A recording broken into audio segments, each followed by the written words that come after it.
Let me give you some brief background on ACGA for those of you who are new to us and what the AGM is and does.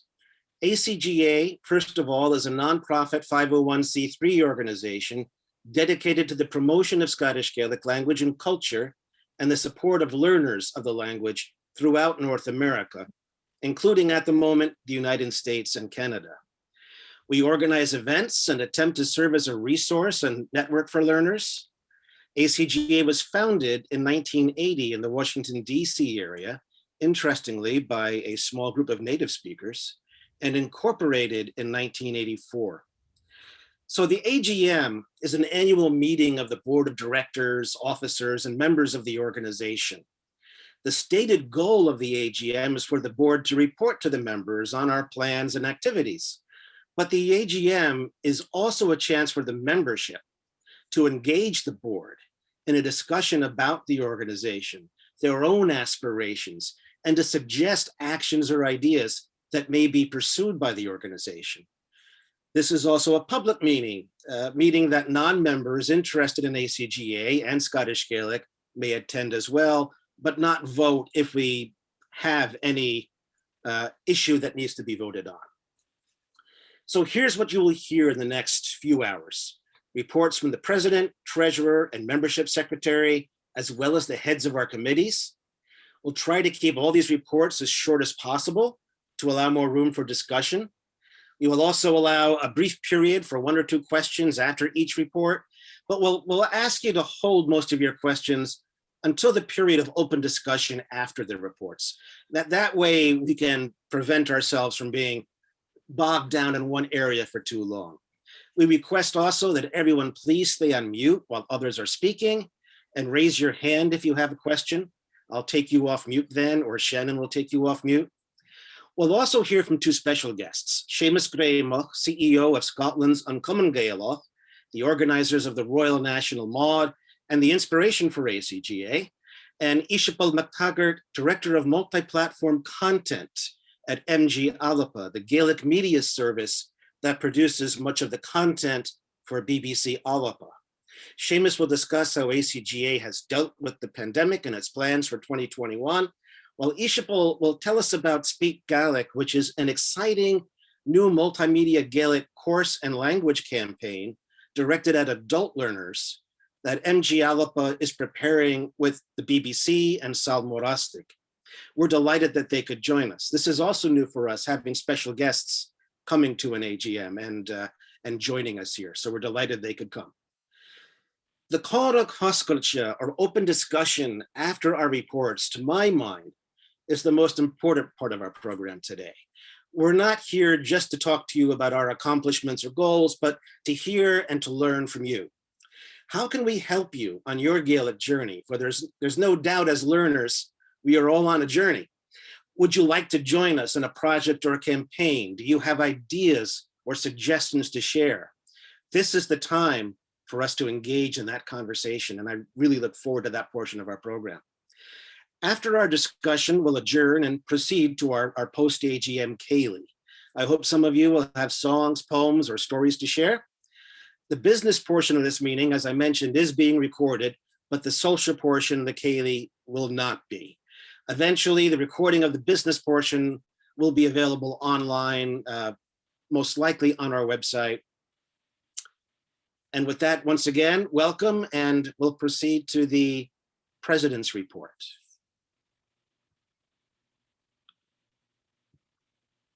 Well, no surprise, that means I get to keep talking. 2020 was a challenging year for all of us. First, I must express our sympathy and our empathy for those who have suffered loss or illness in the past year and who are struggling today with COVID-19 or the effects of isolation or job loss.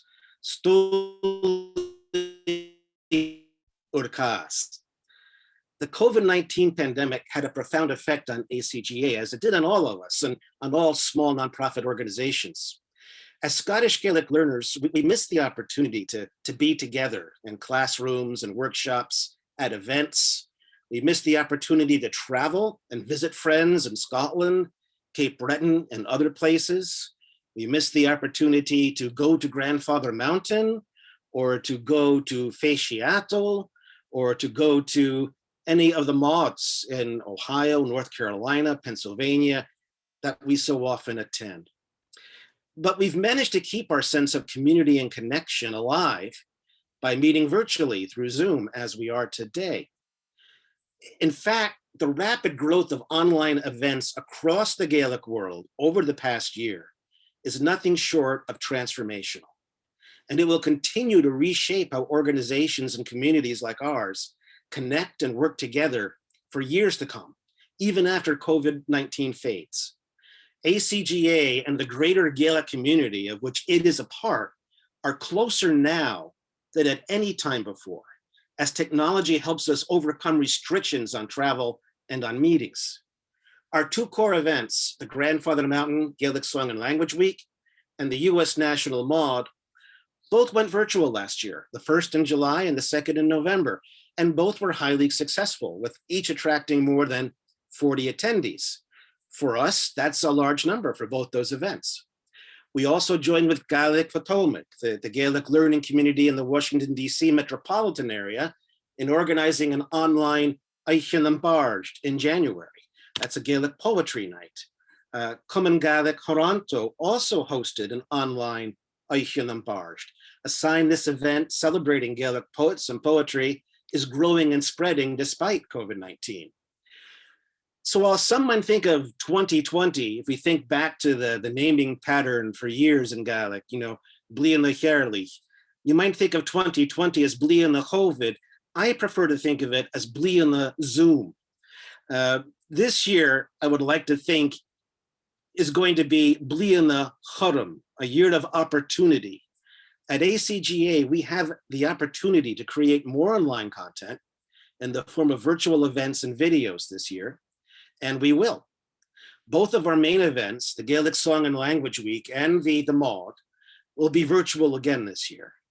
I'll be recording the first interview for a new video series of interviews in Gaelic and English later this week. And we are making progress toward a modern, more functional website that should launch within a few months. We also have the opportunity to rethink how we will organize live events in the future, when it becomes possible and viable to hold live events again. Almost certainly they will not be exactly like the events we attended before 2020, though we hope to preserve and revive their best elements. That's a real challenge for ACGA and for our committees this year. We are also moving ahead with our Learner Support Initiative, which we launched last August, with a Learner Support Committee working on a plan for learner support grants. These competitive grants would help learners find the funds to attend specific classes or learning programs. That committee, though, could do so much more as we look for more ways to provide resources for learners. This meeting is also a good opportunity to clearly state our identity and objectives. ACGA is an international organization dedicated to promoting Scottish Gaelic and helping Gaelic learners.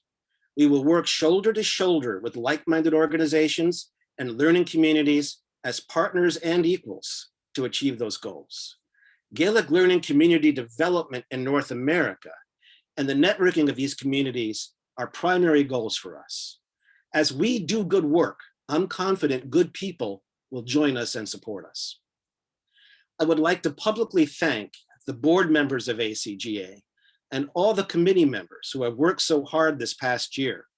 It's hard to single any group out, but I think it's important to mention the publications committee that produces our quarterly newsletter, An Comunn.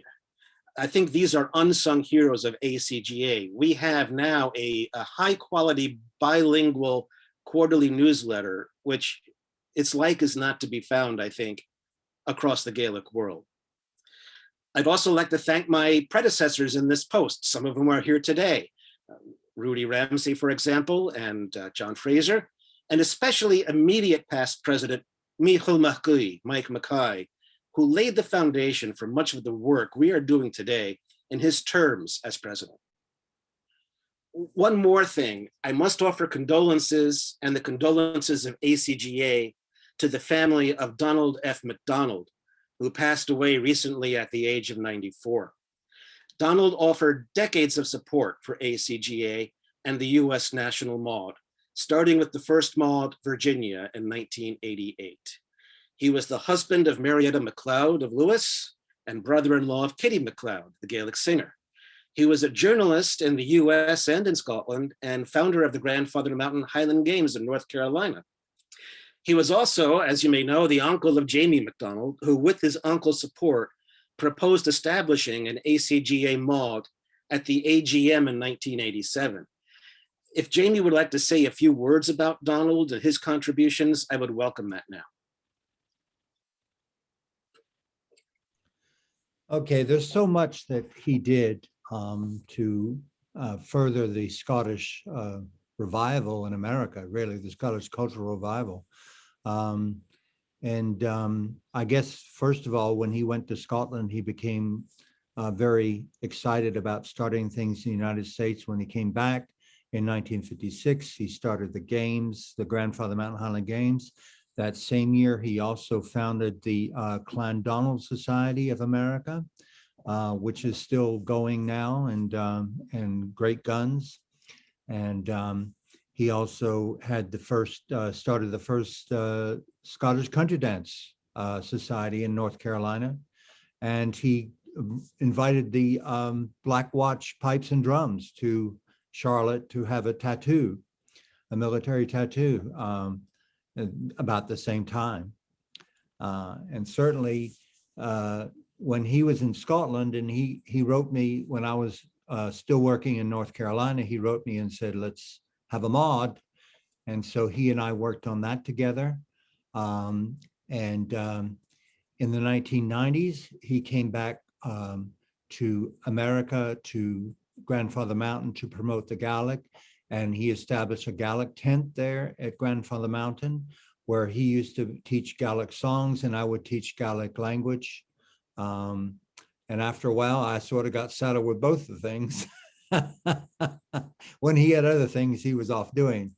But then again, we also started the Maud in North Carolina together. And I think I said in his obituary that one year he had to enter the Maud because we didn't have enough competitors. So he sang a song in the Maud, but that also echoed the first year of Grandfather Mountain Highland Games when they didn't have enough participants for the Highland Fling, and he had he was the president of the games, and he had to compete in the Highland Fling that first year of Grandfather. Donald continued to support Grandfather Mountain and An Comunn Gàidhealach. He gave a prize every year at the Maud in Ligonier, and in the name of Kitty and Marietta. And in 2016, he returned to America. He was not taking care of himself over in Scotland, and so my cousin went and got him and brought him back to South Carolina to live with them. And he was in South Carolina for the last 4 years, the place where he was born and grew up. Not in the same town. He grew up in a little town in Dillon County where everybody had Highland name and everybody knew about their Highland heritage. In fact, I think my father was the first one to travel back to Scotland of that community, and that was in 1936. So Donald was sort of following in my father's footsteps when he returned to Scotland himself. So he passed away just a few days ago, and I've been busy writing his obituary and talking to cousins and, basically letting everybody know of his passing. But he lived many, many years, and he enjoyed his life, and he touched so many other people. He inspired other people. He inspired me, certainly. And my interest in Gaelic and in Scottish things started with Donald many, many, many years ago, back when I was 8 years old or 9 years old. I attended my first Grandfather Mountain Highland Games, and he got married that year with a big Highland wedding. So I was inspired at that time, and it's and that grew into many years of service in the Gaelic and in Scottish things in general. Okay. Well, thank you very much, Jamie. We certainly will miss Donald and miss his support, which he was so generous to give us over the years. And we'll certainly be talking to you, I believe, about an obituary that we will run in An Comunn. But thank you very much. At this point, I just want to ask if everyone has been able to receive their agenda through the chat box. Sounds like everyone has. That's great. I wanted to let you know too that the reports and all that you're hearing this day will go into the creation of an annual report, which will be published on our website at some point this spring. So that's part of what we're doing here today as well. With that, I will hand over the invisible gavel to Mike Mackay, our treasurer. Thank you, Liam. As you've asked, I'm going to basically give a high-level description of where our funds are at the moment. For those of you who aren't terribly familiar with the way that our funds and our savings are structured for ACGA, we have a PayPal account from which we pay out for services rendered. One good example is An Comunn.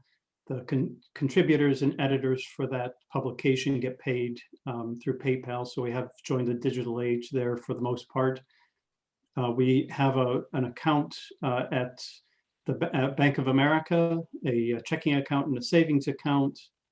And again, there are times when we need to pay out for services rendered through checks, through physical checks, where people either can't or aren't interested in doing it the digital way, and we certainly try to support those as well.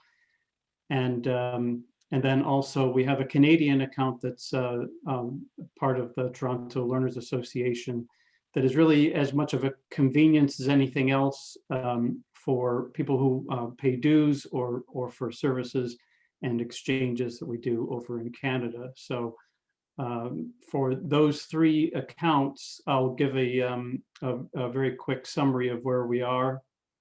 The PayPal account is also, I should mention, the account through which we receive membership dues. So we tend to collect membership dues through the year, most of the time at the beginning of the year when we ask for people's dues to be paid in.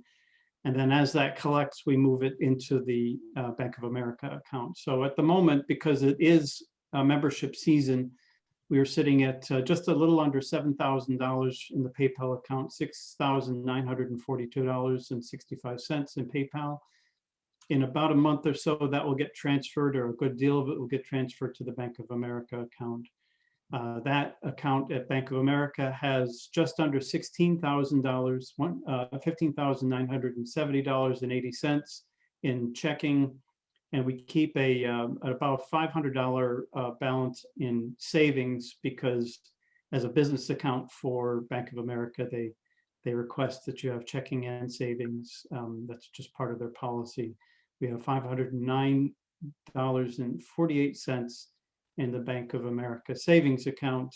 When I set it up, I basically put the minimum $500 in there, and the $9.48 is what we've accrued over interest over the course of the about 8 years or so we've had that account. And then over on the Canadian side, we have in Canadian dollars $746.07.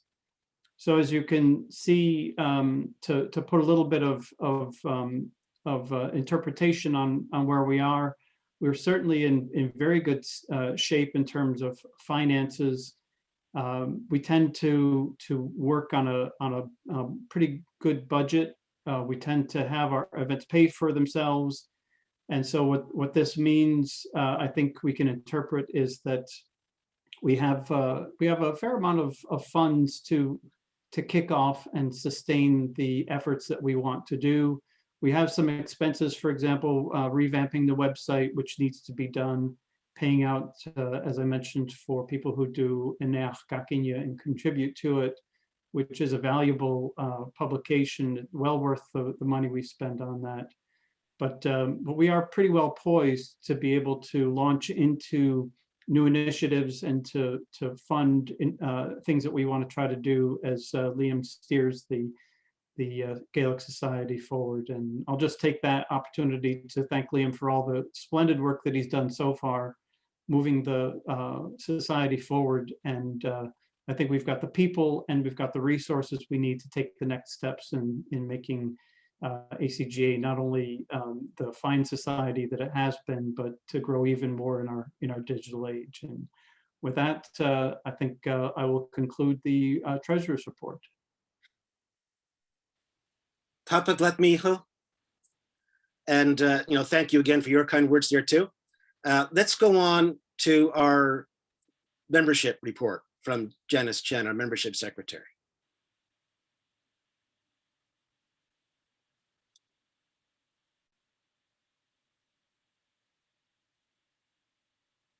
You're on mute, Janice.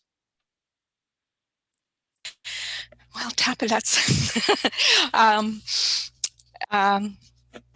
I have a lot of numbers here, and I'll try to go over them quickly so as not to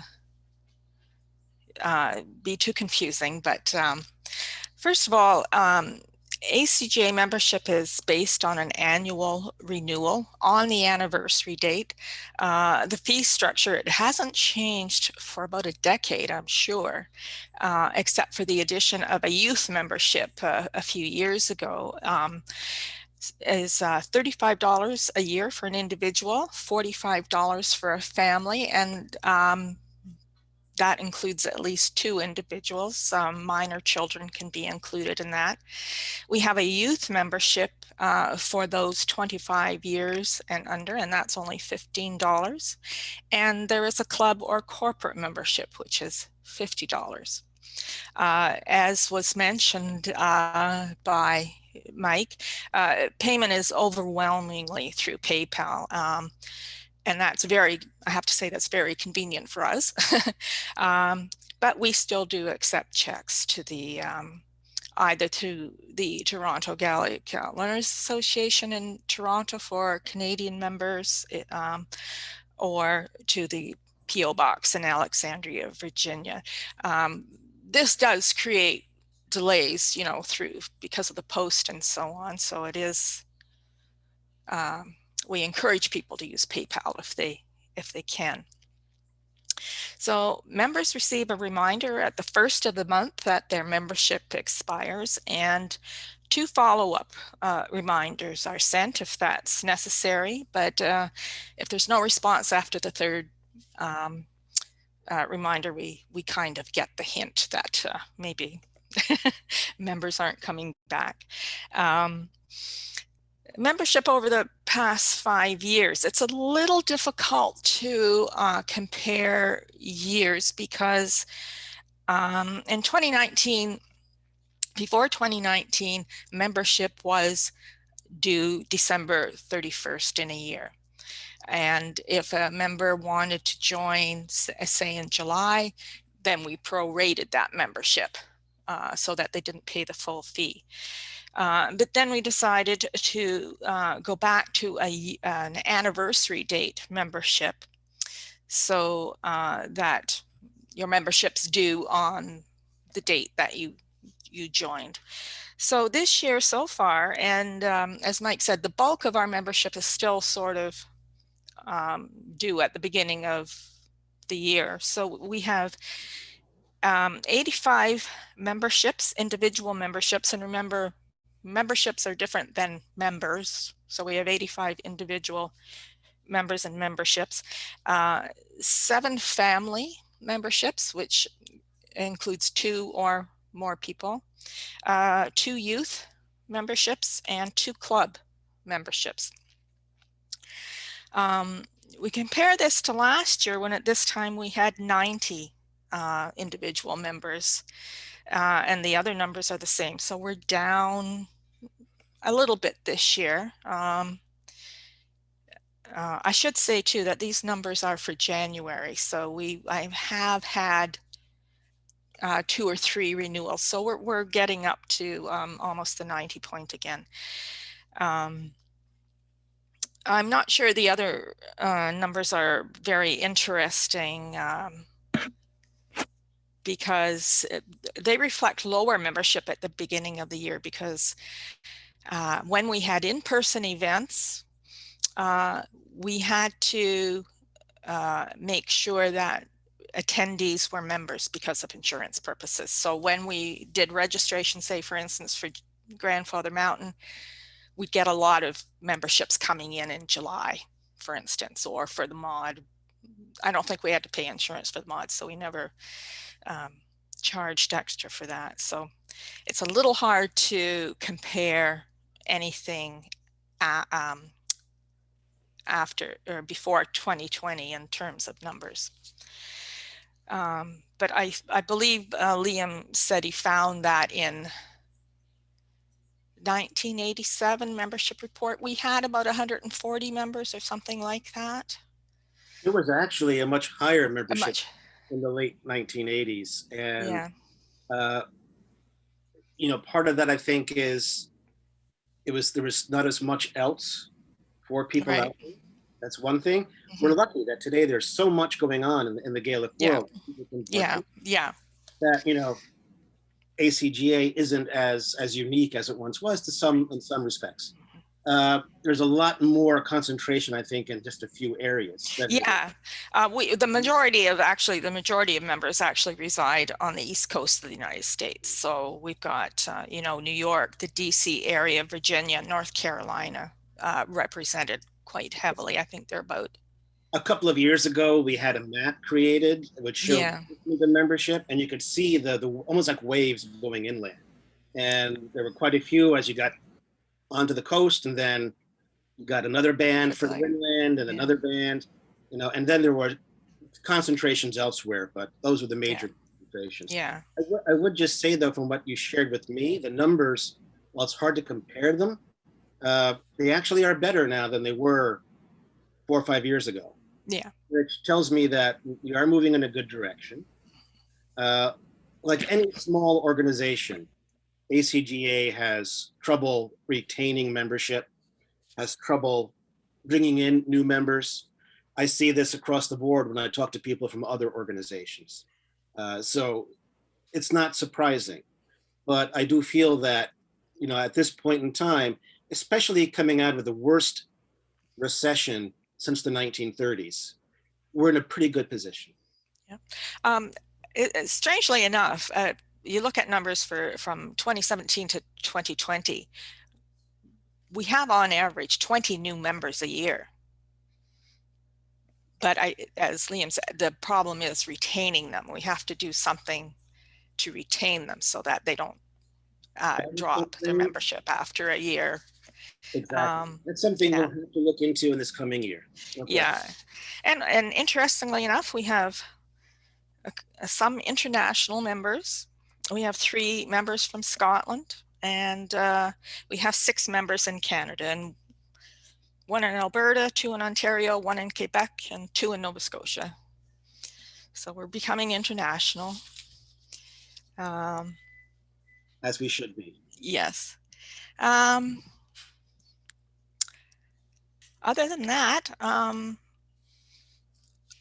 I think, in terms of strategies for increasing membership, the virtual events, as we've been discussing, are a great way to attract membership, because people don't have to travel to a physical location to attend. And the new initiatives coming on board, the learner support grants, should do a lot to at least increase visibility anyways, if not membership. I mentioned in my comments earlier that if we do good work, I believe good people will join us.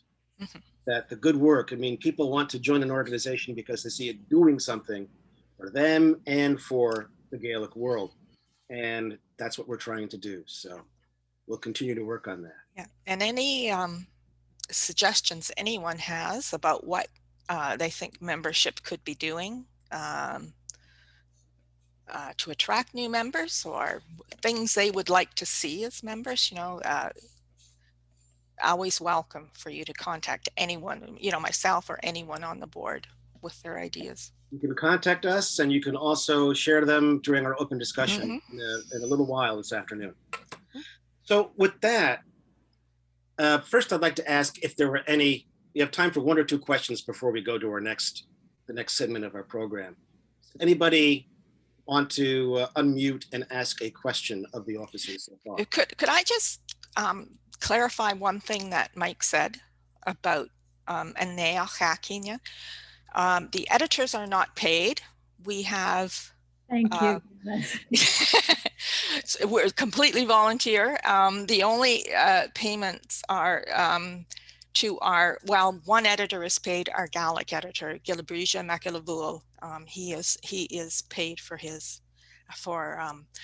proofing all of the Gaelic content. Yeah, and Janice, that's who I was actually thinking of when I said, Okay. the editor.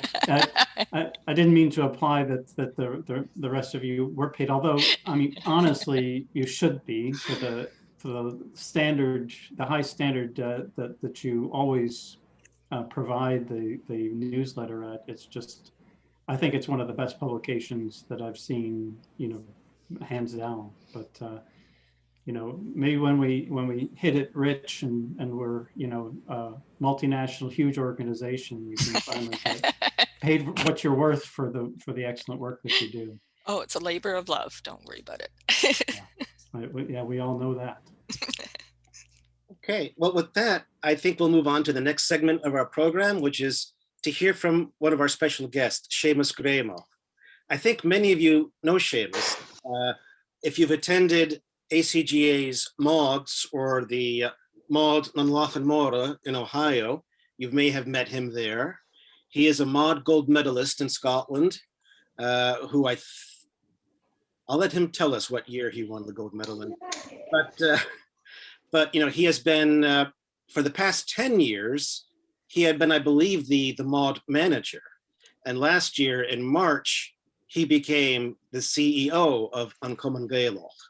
So An Comunn Gàidhealach, of course, the organization that got the ball rolling, founded the MOD in 1892, and you know, has been up until last year holding MODs both on a national and regional basis in Scotland.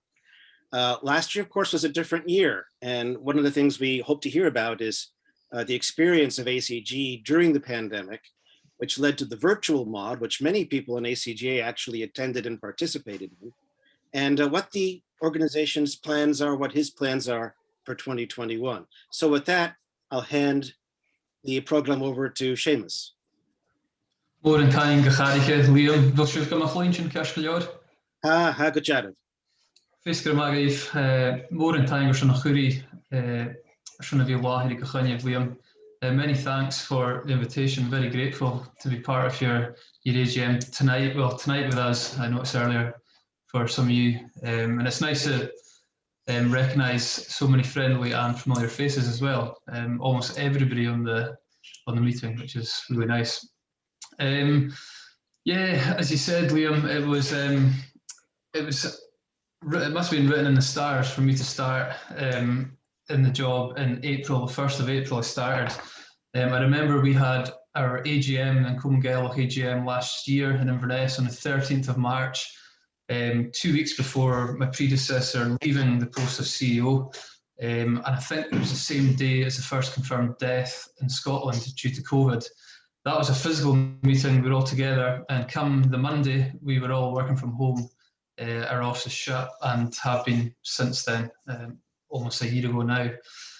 An Comunn took the decision, the board of directors took the decision, I think it was the very end of April or very beginning of May, to cancel the MOD. It was clearly not possible to have the physical MOD in Inverness in October.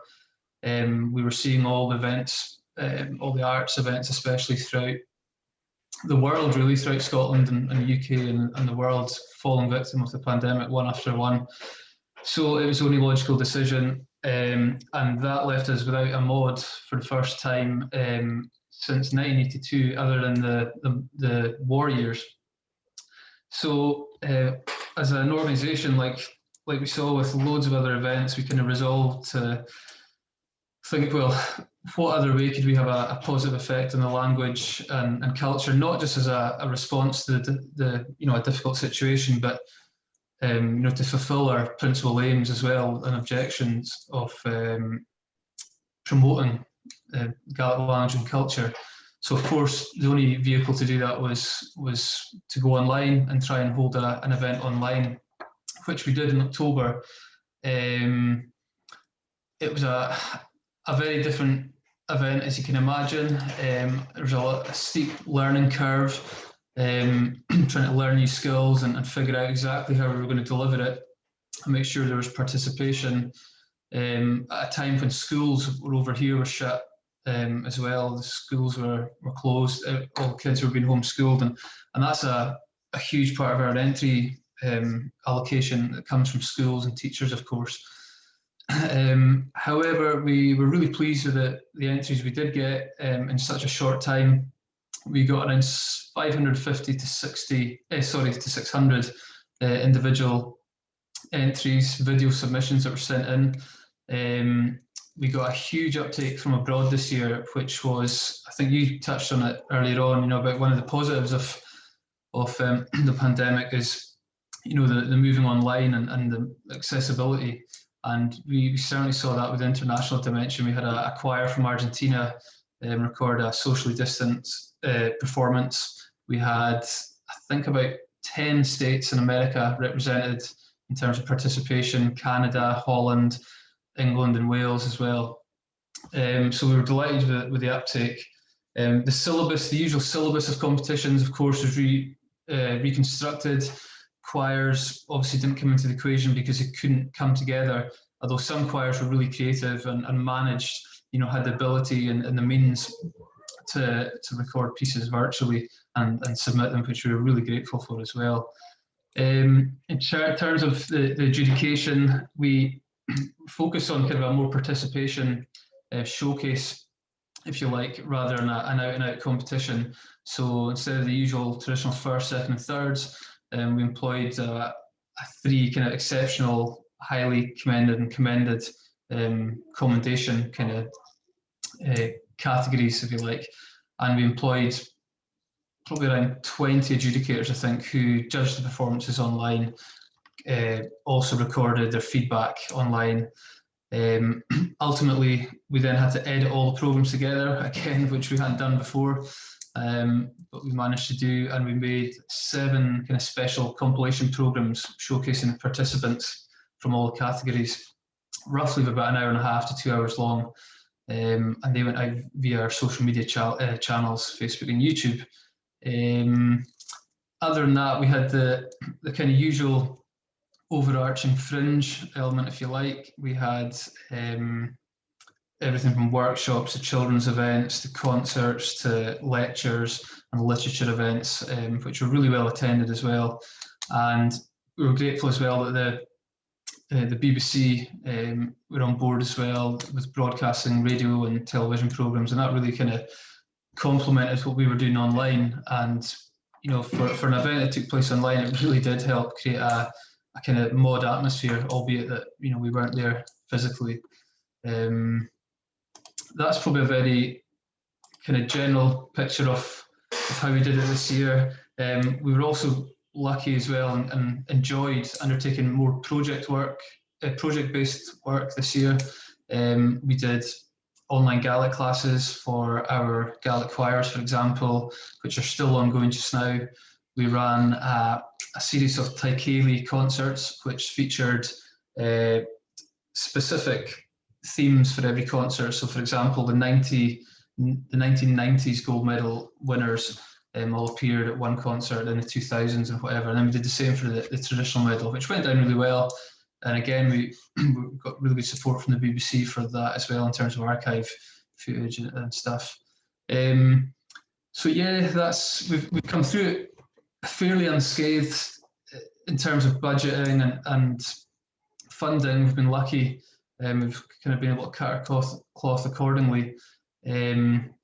What we are very aware of, and again, we empathise with them all, our kind of mod community and the Gaelic community, our membership, our choral community, which is huge. We have a choral community of roughly about 35 to 40 senior choirs, each of, up around 30, 40, approximately in each choir. That's a community that doesn't just show up for the mods in the week in October. They're all year round rehearsing, getting together. It's a huge part of their social lives. And of course, they've not been able to come together in any way, shape or form physically this year. Again, I touched on it, some of them have been really, really great and really creative, and been able to put some virtual content together, which is really nice. But yeah, a lot of our community in the arts suffering this year, and that kind of brings us on to this year. Our vaccination rollout is going really well. It's developing really well and going at quite a fast pace, but we still don't know where we'll be in October. Even with that, even at the best will in the world, there's likely to be restrictions still in place, social distancing and whatever. And even in terms of planning, I think at the latest this year, our board will probably take a decision April, give it every chance, obviously, of the mod taking place in Inverness, but it's likely that we'll have to take a decision in April. And I think probably at the best just now, and any event that's planning taking place at that end of the year, I think we'd probably be of the same opinions that, at best it's probably going to be some type of hybrid event, so that we retain some of the online elements that we had, but also aspire to having physical events, ones that we can do safely and in a safe environment, adhering to protocols and whatnot.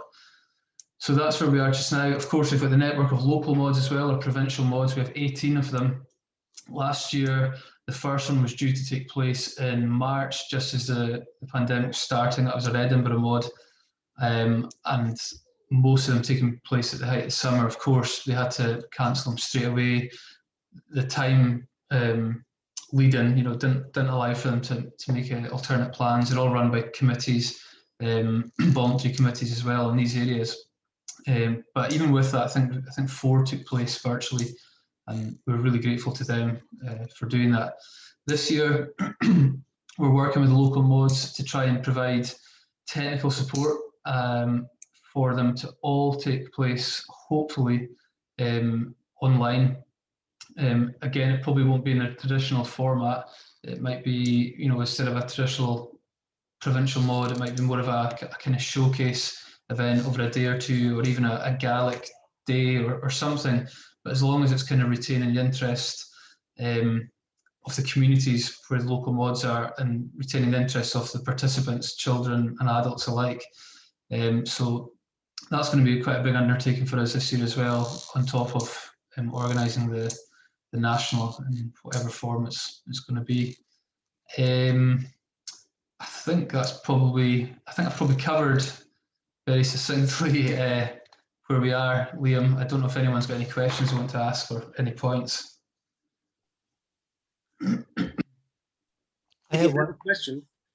I have one question for you, Hamish. Okay. You said you had a choir from Argentina. Was this Santana McKinney's doing, or is that? Yeah, it was El Coro Gaelic, Kiori Gaelic. I think that's their official name. Yeah.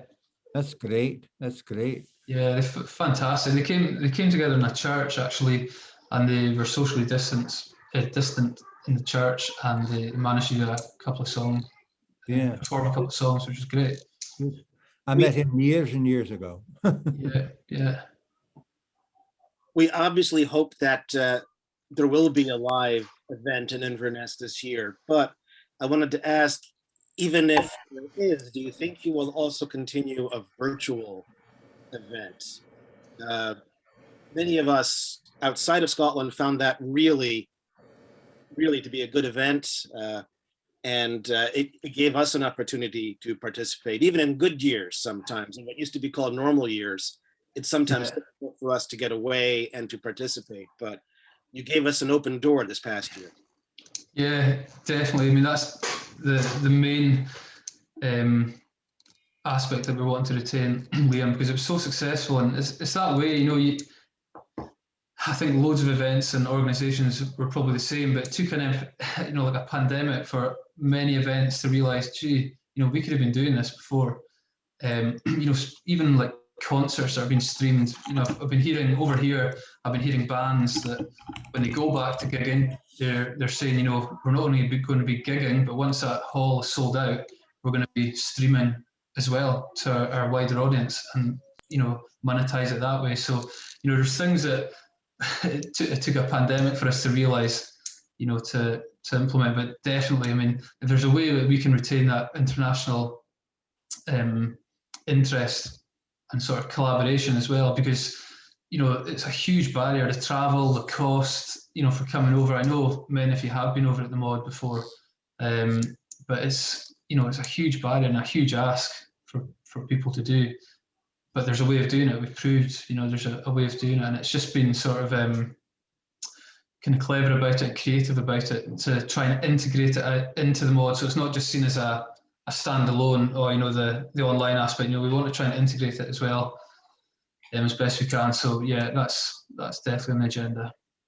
I wanted to mention as well the 3 categories you chose for awards in the virtual mod last year. We liked them so much that we adopted them for the US National Mod. I think it was Rimolog, Erlehma, Yeah, and I've forgotten the other one, but that kind of changed people's attitudes, I think, towards competing. yeah, For a second, third, or first place, they were getting an adjudication and a reaction to how they performed, which was, you know, much easier, I think, for many people. yeah. Yeah, no, I'm glad you felt like that, and it's good to hear that you've adopted it as well. Yeah. Well, if there are no more questions, we'll move on. But I want to thank you again, Modern Tank, and I want to say that anything we can do to help, let us know. We'll be glad to help. I just have one question. Hi, Seamus. Is the mod that was streamed, is it still possible to view that? I mean, is it possible to somehow see that? Yeah, so all the programs, all the compilation programs, and most of the fringe programs are available on our YouTube channel. So it's An Comunn Gàidhealach is the name of the YouTube channel. If you go into our Facebook page and into videos as well, they'll be there as well. And just on that, Liam, you know, asking if there's anything you can do. I think just hearing about your newsletter, the quarterly Acga, that'd be great. We've got a monthly newsletter that goes out as well, and it'd be great to receive yours. And you know, you're talking about your membership as well. You know, we would certainly, you know, promote what you're doing in our newsletter as well. So it'd be good to try and tie up the newsletters, if you know what I mean, so that we're getting yours and you're on our distribution lists and vice versa. Fantastic. Well, we have our newsletter team online for the most part, so we'll make that happen. Great. I want to inject here as well that An Comunn has in the past done some you know, periodic or aperiodic interaction with an Acga. We've shared our news pieces so that they can be included in the monthly or the especially around the time of the mod, the newsletter that An Comunn sends out. So there has been some interaction, but to tie those two together a little bit more would be just absolutely fantastic. Definitely. We're also grateful, of course, for all that ACG has done over the years to support ACGA. And we should mention that you and Iseabail, among many others who were gold medal winners at the Royal National Mod, were guests at the US National Mod. And that's a fantastic program. And hopefully when we get back to having live events again, we can reestablish that link. Liam? Yes, Ashby. Just to interject that we began actually as a branch of ACG. And my first membership card, half my dues went to Scotland, and I still have my ACG card. It was only when the Scottish organization decided to, I think it was trifurcate, that our organization could not figure out which one they with which to affiliate. And so we lost it about the time of our incorporation, 8045. All right. Well, then thank Ashby. So we'll go on to the next portion of our program. Thanks again to Seamus. But we want to go to our committees and get very quick committee reports. And we're going to start with the Grandfather Mountain Song and Language Week Committee. So Jamie, go ahead and talk about the teachers, would you please? Okay.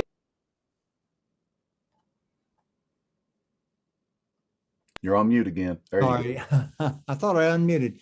In the past, we've tried to get people that were both good Gaelic language teachers as well as singing teachers. And this is where somebody like Seamus was responsible for that sort of thing. But anyway, we thought in the last few years, we had somebody that is good at teaching Gaelic, good at teaching Gaelic song, and good at teaching online as well. So this year, we decided to have one Gaelic song teacher and one Gaelic language teacher. For Gaelic song, I contacted Christine Primrose, who was our first Gaelic song teacher way back in 1999, the first Grandfather Mountain Language and Gaelic Song Week. And she agreed to join us this year, and she has experience teaching online. I think Somorostig has been closed now for the past year, and they've been only teaching online. And for a Gaelic language teacher, I have always admired our man, Alec Valtos McDonald. We had him in Toronto many years ago for the immersion weekend, and he was great there. And I was happy that this year we could get him to teach virtually for us, because he has been teaching in the schools in Aberdeen, I believe, so he's probably been teaching online as well. So those are our two teachers this year. Alec Valtos McDonald, couldn't get any better than a Gaelic teacher. I will be in his classes myself. He is so good. And also Christine is an excellent song teacher, and she's been with us 3 times before over the years. So this will be her 4th performance. Okay. All right. Now, as far as the actual event is going, the preparations, we're doing virtual obviously again this year. So the preparations are in progress. I have one teacher's bio. I'm going to get the other one very soon. I'm going to get all the information up on the website, and the plan is to have the registration open as close to March 1st as I can get it. And then that way we have March, April, May, June, and part of July. It will see the very first beginning of July in order to get registered and everything. I'm meeting with Christine Primrose via Zoom on Tuesday coming up to talk about materials and distribution of song materials this year. I want to make sure that everything goes smoothly this year rather than what we had last year. And that's pretty much it. Anybody have any questions about what I've said?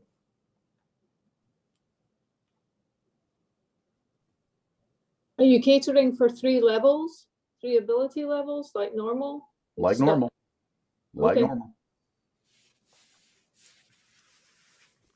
Just a quick comment, Shannon, which is that this past one was not so bad. It was excellent under the circumstances, or even if it were the new normal.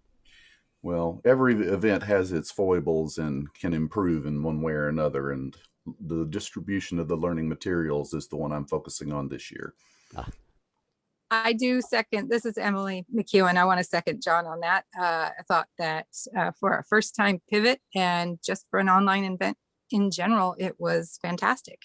And just picking up a thread from earlier, it was so I'm in Nova Scotia. I'm one of those 2 Nova Scotian members. And the fact that it was online meant that I could actually participate for the very first time. So did appreciate that. And you did a fantastic job with the organizing. Thank you. Thank you. I would also like to say I was glad I could participate too, and that's exactly why, because it was online and it was excellent. This is something we're finding with every online event, that, you know, the fact that we can get, I just attended Feisha Yauri, which was Sri Lanka's winter Feish, and that was fantastic, and we could do it all online. And they had people just as we did from all over North America and from Scotland as well. So, you know, it's a new era. All right. Anything else? If not, I'm going to pass it back to Liam. Shannon, just want to check the dates again for everyone in case someone's not familiar with the date. Thank you. Give me just a second. I'm losing my mind. Let me see. March, April, May, June, July. It should be The 5th to the 9th. Yes, to the 5th through the 9th. That's it. Of July. Yeah, of July. 5 through 9. Okay, well, Tapaklev, Gomor. Okay. If that's fine, we'll now go on to the U.S. National Mod and the Mod Committee. And I will pass it to Mike Mackay. Thanks, Liam. Well, the 2021 mod is probably a little less well decided and less structured at this point in the year anyway, as is typical than Grandfather Mountain. They always seem to be ahead of us in those terms. But part of the decision-making process for the mod this year has been the distribution of the vaccines and how we're improving for cases. We're so much further later in the year that it's tempting to think about whether or not we might consider an in-person event. But really, I think the way that things are right now and the way that we're seeing things develop, even though the situation is greatly improving here in the States, and now that we're really paying attention to and dealing with the virus as we should be, that it's probably still not going to quite be at a point where we can consider in-person attendance. And I think President Biden has said expect around Christmas time to have an inkling that things are going to return to normal, and that's a good deal past our timeline. So we are most likely going to be doing it virtually as well, for the reasons that Seamus and the Grandfather Mountain Committee has said. There are certainly a lot of advantages to holding the event virtually, among which the date itself is a little bit more flexible. The mod has moved around a little bit, as some of you may be aware, from year to year. In the past, we've been driven, interestingly enough, by the date that the park where we hold the event is open, because sometimes they'll let the school kids continue to work there past the beginning of the school year, and when they do that, they push our event back a couple of weeks. But in this case, this year, since we've got a little bit more freedom, we may still hold the event in September, but we might push it back a little bit as well, just depending on situations. I think we moved it last year just because we could, and to give ourselves a little bit more time to make the preparations. So we will, in terms of planning purposes, more information will be coming out soon. But we are definitely going to be having our mod. We're going to be structuring it probably the same way that we did this past year, which I think was really successful. I think it really worked very well. And again, I want to give thanks to Liam, especially for making sure that that all came together, and of course the rest of the mod committee. So it'll be very much like this past year, and the adjudication, as Liam mentioned, is going to be focused on, as we say, brosnachug agus lesachug. We're trying to encourage and improve. That's been our theme for the mod for probably the past 10 or 15 years. We do have prizes, or we have had prizes, but we really are about improving your Gaelic and giving you encouragement to keep moving your singing in your Gaelic forward. So that will be the theme again for this year. I guess the only other point to make is an event that is somewhat tied to the national mod at the end of the year is the one in Ohio. The jury is still out on that one. I know Ann Alexander has been working really, really hard this past year on a number of fronts. So we'll be re-engaging with the Ohio folks to find out whether they want to hold a virtual event, whether they want to try to proceed with something more of a local flavor, but that will be coming out in the time to come in the next couple of months as well. So we will continue to be working on those. So overall, stay tuned. It'll be coming up, and we'll be providing more information as we pull ourselves together, as it were, and get the information out to the society. Michael, this is Jamie. One of the things that I wanted to say is that one of the reasons we were going to have our Grandfather Mountain virtually is that the chance of getting teachers from Scotland is sort of slim to none for a while anyway. Mm-hmm. So that might be something to take into consideration with you in September, if that's when you're going to hold your mod. Yeah, and as much as I would like to believe that in our current administration things are going to improve greatly and quickly, there are factors beyond our control across the board as far as that goes. So above and beyond the issues with COVID and travel restrictions that we probably have to maintain, I do want to mention, so that everybody's aware, that bringing folks across the border from international sites has become exponentially more difficult as the years have gone by. And it's something that we as an organization, I think, have to, even when we get back to the point where we have whatever the new normal is, whatever the post-COVID normal becomes, I want the folks here, as well as our guests from Scotland, to understand that we have a lot more work to do to bring folks over from Scotland to attend our events. The visa application process for those who feel uncomfortable traveling here without a visa has been challenging. I will say that my work in the government has made it so that I look at the forms we have to fill out and say, yeah, that's about normal for government work and government paperwork requirements, but it's intimidating, it takes a lot of time, and it's expensive. So we have to factor those pieces in as we go forward as well.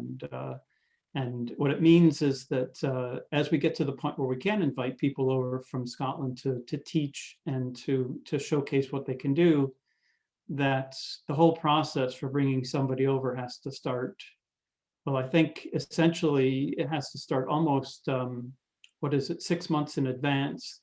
That's the earliest that you can submit a request. So as we go forward, we all have to be aware that we're going to have to get really, really good at filling out paperwork, as well as being very well prepared far in advance for getting our guests to come over.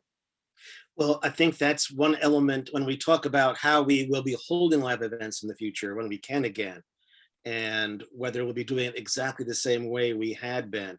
This is one important element to look into. And Tapaglat Gumor, some of the Hulishian vehicle. Thanks for everything there. That's a great report. And we'll have more information on our events for everybody soon. I wanted to turn to the Publications Committee quickly. Well, you've already mentioned Acga, and we agree that it's a really important part of ACGA. When we describe it to people, we say that it's a digital, quarterly, bilingual newsletter. It's all of those things.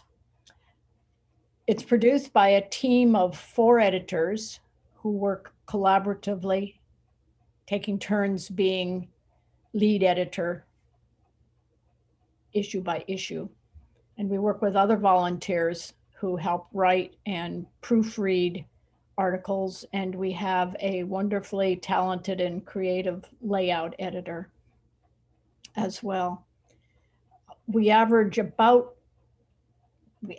25 pages an issue. We have an annual budget of $2,000, which goes to pay for Gaelic proofreading and honoraria for non-member solicited articles. And each issue, if you're not familiar with it, contains a lead story written by a guest writer. There's a letter from ACGA's president. We include a chapter from an ongoing serial adventure story in Gaelic. We have book reviews, a bilingual recipe, a calendar of upcoming events, a lot of shorter features, and because it's a digital publication, we can include links to whatever we like. And recently we've started including a link to somebody telling a video of somebody telling a story in Gaelic, a traditional story. Back issues can be found on ACGA's website,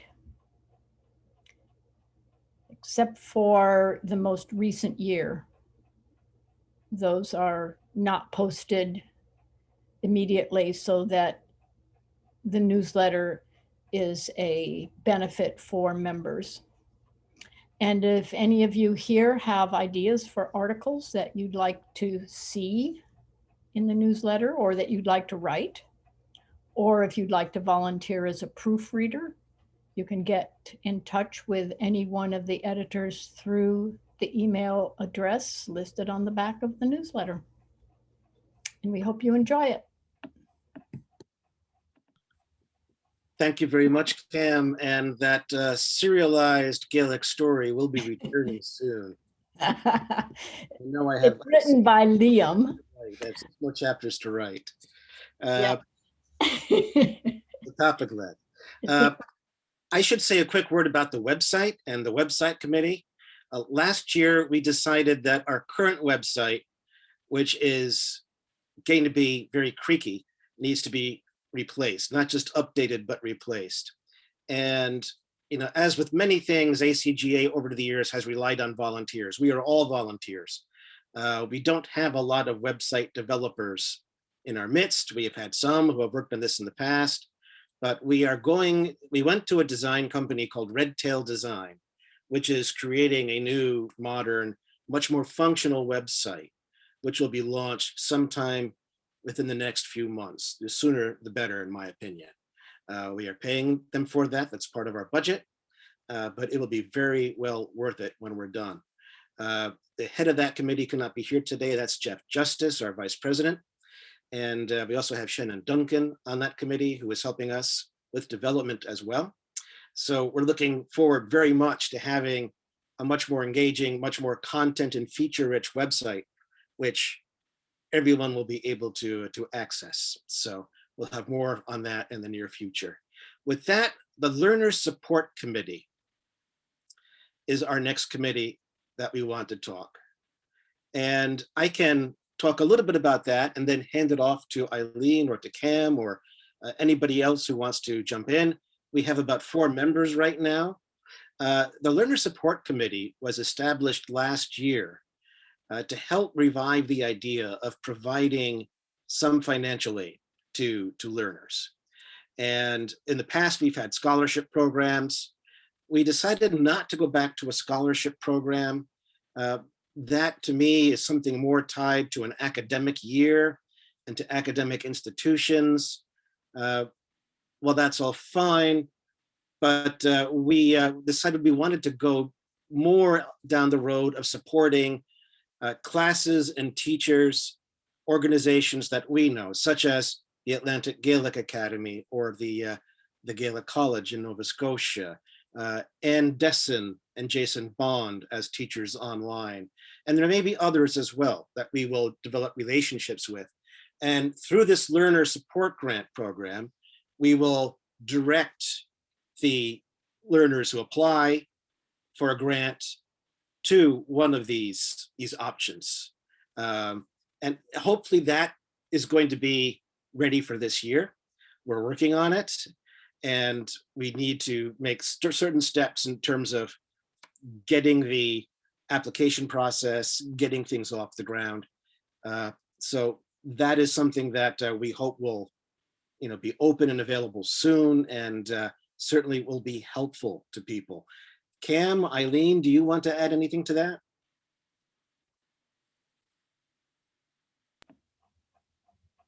Cam?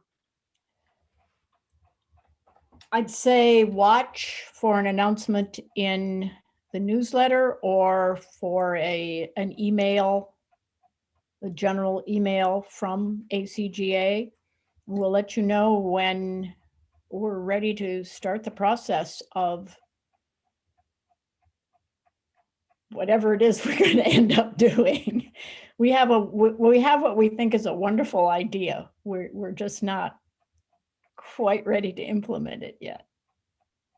It's a work in progress, but we're making good progress toward it.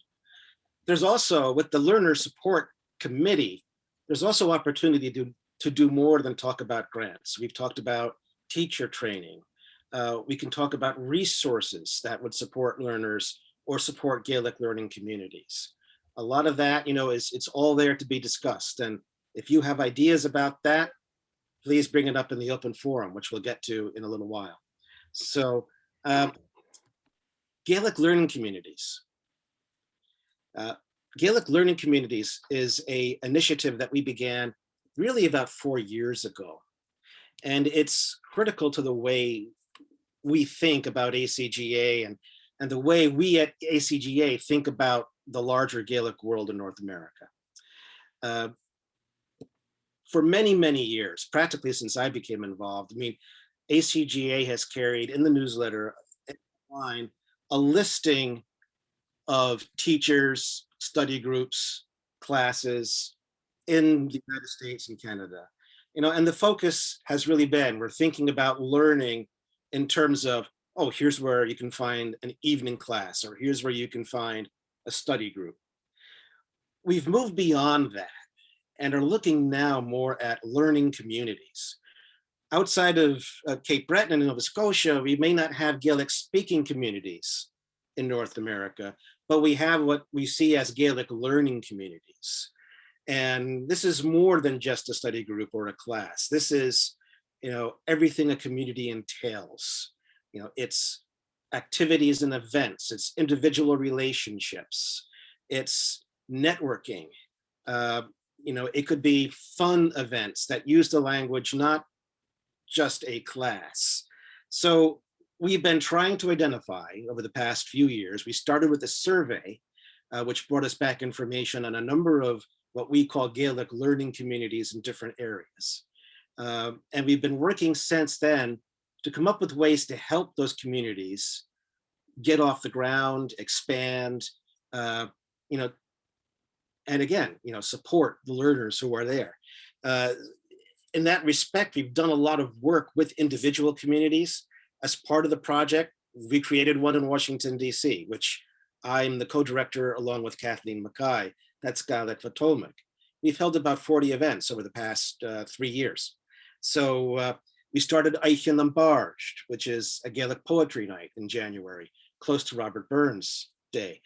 So we've also worked with the Gaelic learning community in Baltimore, Scoil Gaelic Valentine, which has held immersion weekends. ACGA sponsored an immersion weekend they held. We provided some funding a couple of years ago. We've worked with, we've been attending events organized by Comunn Gàidhealach Toronto, which has a great series of events that goes on all year long. We've become engaged with Schliel and Gael in the Pacific Northwest. And there's a huge amount of interest on Facebook. There are many, many small Gaelic learning communities starting on Facebook today, which you can find and join. So we are actively looking for ways to help these groups network, to decide what kind of resources, ACGA might be able to provide them. So that is an ongoing project. Eventually we will have a resource guide. Eventually we will have actual resources that they could use themselves. We're not quite at that stage yet, but we're getting there, and we're making the connections that we feel we need to make. So with that, I will close the committee section of our program, and we'll go to our next special guest, Iseabail Iseabail Mactaggart, Director of Multi-Platform Content, MG Alba. Iseabail also is a gold medal award winner from the Royal National Mod. She attended our Mod several years ago. If you go and look Iseabail up on LinkedIn, she has one of the best resumes I've ever seen in my life. So really very much forward to hearing about what you're currently doing with MG Alba, and especially the Speak Gaelic campaign, Iseabail. Thank fór liam son fáilte chríala sin agus thank I bhúile son in curig ha uamsach gas de bhí seo cádraibh agus bhí ganachich Cefr étan tlach gan gas a bhí cádraibh stay a chainis cheall siúise gasin na bhí cádraibh ach cúteach sé urim a hán a bhí cádraibh or han opera siúise déine cho cuachgach agus cho cútramach son na Gaelic. So míle thank son na churig. Thank you everybody for the invitation to join you. I was just saying it's a real personal pleasure to be with you after all the kindness that you showed me when I was with you in 2005. I was actually pregnant with my first child, who's now 15, so it doesn't feel a long time ago, but when you hear numbers like that, you suddenly get a bit of clarity. But also, it's a real privilege for me to be here tonight with you. I think the work that you do and the incredible dedication and commitment you show continuously is incredibly important for Gaelic and for the future of Gaelic. And it's really a pleasure and a privilege, as I say, to join you. I'm really excited to hear about the comments that you were saying, particularly about Gaelic learning communities and about the work that you're doing. Speak Gaelic is an exciting initiative, and I'm really pleased to be able to have the opportunity to talk to you about it. You are the first group that we've engaged with at all externally since it was announced just about 10 days ago. So this is a really good opportunity. So what is Speak Gaelic? Speak Gaelic it's an initiative. It's a multifaceted brand. What does that mean? It means that there will be teaching materials that will be available. They'll be available for downloading from a website. And that website will also enable individuals to undertake self-directed learning. There will also be the opportunity for face-to-face lessons from the same materials, and these will be undertaken by any institutions, any individuals. And then there will be media content, and the media content will be produced by BBC Alba, delivered by BBC Alba. It will be available as well as being on the iPlayer and on the BBC Alba channel. It will also be available on BBC Sounds. So there will be audio podcasts available on BBC Sounds and on YouTube, which happily for you means that the content will be available. And that's a really important part of the initiative. If anything is going into the funding of Gaelic materials, we're really keen that it's going to be available internationally. So there will be in terms of how it's going to be rolled out, it will be launching in September. There will be a rollout of, sorry, I'm going to go back a step. The course is based on a European scale. Some of you will probably be familiar with it. It's called the CEFR. And what I might do is put the link into the chat. If I can, I put the link to one side earlier when I was thinking about how to explain to you. I'll put the link into the chat because that gives you a sense of the what it's based on. Did you see that? Did that go? I'm never really sure about when anything goes. There it goes. Yeah. So there's a European framework which provides a really clear and consistent a scale which captures the levels that people are at in terms of language learning. And it goes from what's called A1 and A2, which is basic user, to B1 and B2, which is what's called independent user, and then to C1 and C2, which is called a proficient user. And Speak Gaelic will be offering A1 and A2 and B1 and B2. So it'll be 4 seasons across Speak Gaelic. At the moment, it won't be doing C1 and C2 because they're really quite advanced. And we believe that the content and materials that already exist around BBC Alba and BBC Radio and Gael may be able to be labelled in a way that is more accessible for learners at that level. That's and some of you that are more familiar with the linguistic side of things will be maybe able to offer some insight in this. It's been described to me that C1 and C2 are kind of like at PhD level, whereas B1, B2 certainly is at novel reading level. So you can see that C1 and C2 is really quite advanced. So to go back that step, there'll be 4 levels: A1, A2, B1 and B2 that will form part of the package of Speak Gaelic. And each of these 4 levels will have 13 lessons. And these 13 lessons will be broadcast across 13 weeks. So you'll see that there's going to be a season, if you like. So when we launch in September, there will be 13 weeks of programming.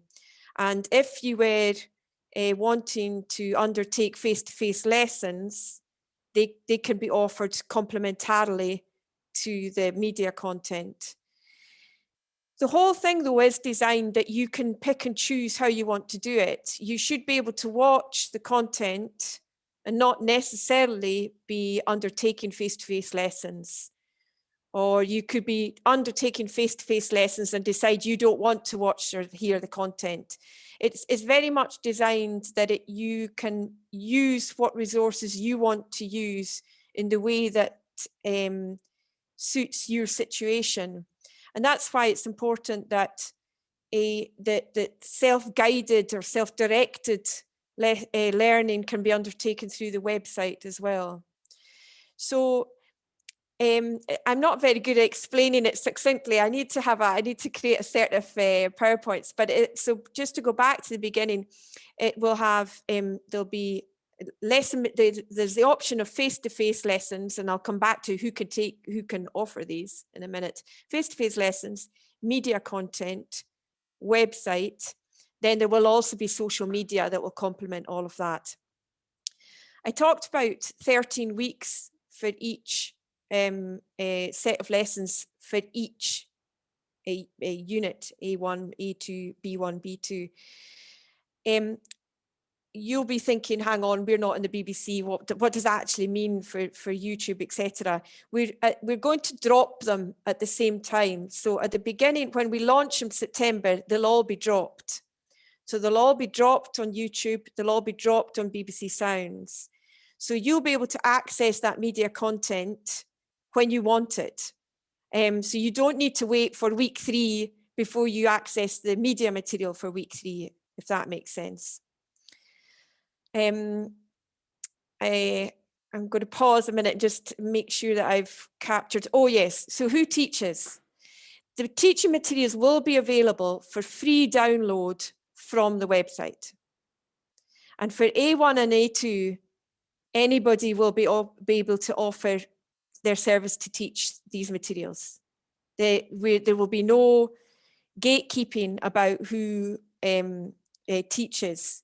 And if people want to charge for their teaching, that's entirely up to them and the market in which they are in. So it may be that in Glasgow City, there may be lots of competition and maybe people will charge or won't charge. It absolutely depends on the situation in which people are offering the service. Some people may not want to charge. Some people may have to charge because if they're doing it in a hall. They may need to pay, pay for time, pay for bookings and things like that. But we don't want to interfere with that. That is something that people's individual situation will either enable or not. I specify A1 and A2 about that teaching point. We're in the process of discussing about B1 and B2, whether or not there may be a kind of certification required for the teachers, because that will be at quite an advanced level. And we do want to make sure that the integrity of the courses is maintained but at the same time trying to ensure this spirit of accessibility and availability is maintained. So it's just trying to make sure that if there is a certification required for teaching of the B1 and B2, that we keep that as accessible as possible as well. I'll pause a wee minute because you might have questions, or if you have questions, put them in the chat and I'll try and keep that open as we're going along.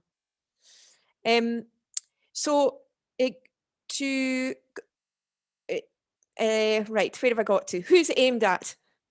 It's aimed at, as you can imagine, all the different levels. So it's not just about total beginners. It's also aimed at, from the Scottish perspective, it's aimed at people who have lost confidence about using their Gaelic, or people that heard it when they were growing up, but for whom it was not acceptable, or who lost their confidence for whatever reason. We're very much keen on trying to enable these speakers to pick up their Gaelic again.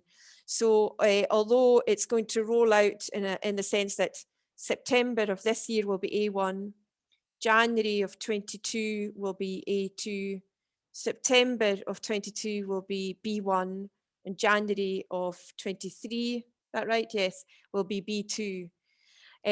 So it will roll out, just because we're creating the materials in that order, it will roll out in that order, but it's very much intended that it's available for the purposes of sorry, I'm just looking at the chat at the same time, for the purposes of people who are lapsed speakers, if you want to call them that. Yes, from Nova Scotia, absolutely. Anybody should be able to teach anywhere in the world. And so you can download the materials and use them. So there was a question about, will there be an exam? And that's not, an exam will not be part of the Speak Gaelic materials, although there will be informal assessments as you progress.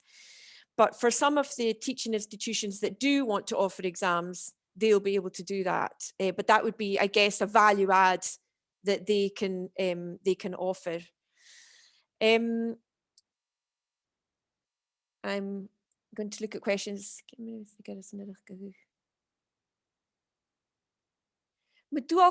So a question about from Michael about dual chaintin, so individual accents. It won't. I guess that will just be up to the teacher. So there'll be a relatively, if you want to call it, standard Gaelic in terms of the media content and the media content. You know, for example, though, in podcasts and audio, they may decide to go into dual chaintin a little bit more. So into accents, but then also, I guess, through individual teachers that decide they want to talk about it or decide to teach in a particular accent, they'll be able to pick up on that point. And I'm going to keep going because I don't want to keep you too long. It's quite a kind of, I described it once as a kind of three-dimensional chess with an octopus. It's got lots of legs, but it's important to make sure that it's user friendly and absolutely fit for purposes for all users. So the academic basis of it, which I know some of you will be interested in. So this Common European Framework for Reference Framework for Languages, Solmor Ostic are our academic partner. Sorry, I should have said that at the beginning. So that it's a partnership between Solmor Ostic, MG Alba and the BBC. And Solmor Ostic are basing the teaching materials on what is called Schemic, and Schemic is the Gaelic version of CEFR, of the Common European Framework. And that's been developed by Aberdeen University. Sulmer Ostic are basing the teaching materials for that on that. And it will also tie in, for those of you that know learngaelic.scot, the website, you may be familiar with what is called the Comison Laversht and a Gaelic scale. That's the Clack scale. That focuses on Comison Laversht, on oh gosh, I can't even speak English now, on speaking ability, and it's picking up on that. So it's picking up on that work, but also drawing in further work on the Schemic that Aberdeen University are doing. The funders, which I would like to publicly acknowledge, are the Scottish Government directly, and then Bord na Gaelic, the Gaelic organisation in Scotland, and also MG Alba, and the BBC is contributing in kind. So these are the funders. I think I've been asked why now, and the answer to that is some of you will probably know Speaking Our Language. Some of you will know it very well, and some of you will know it's 28 years old.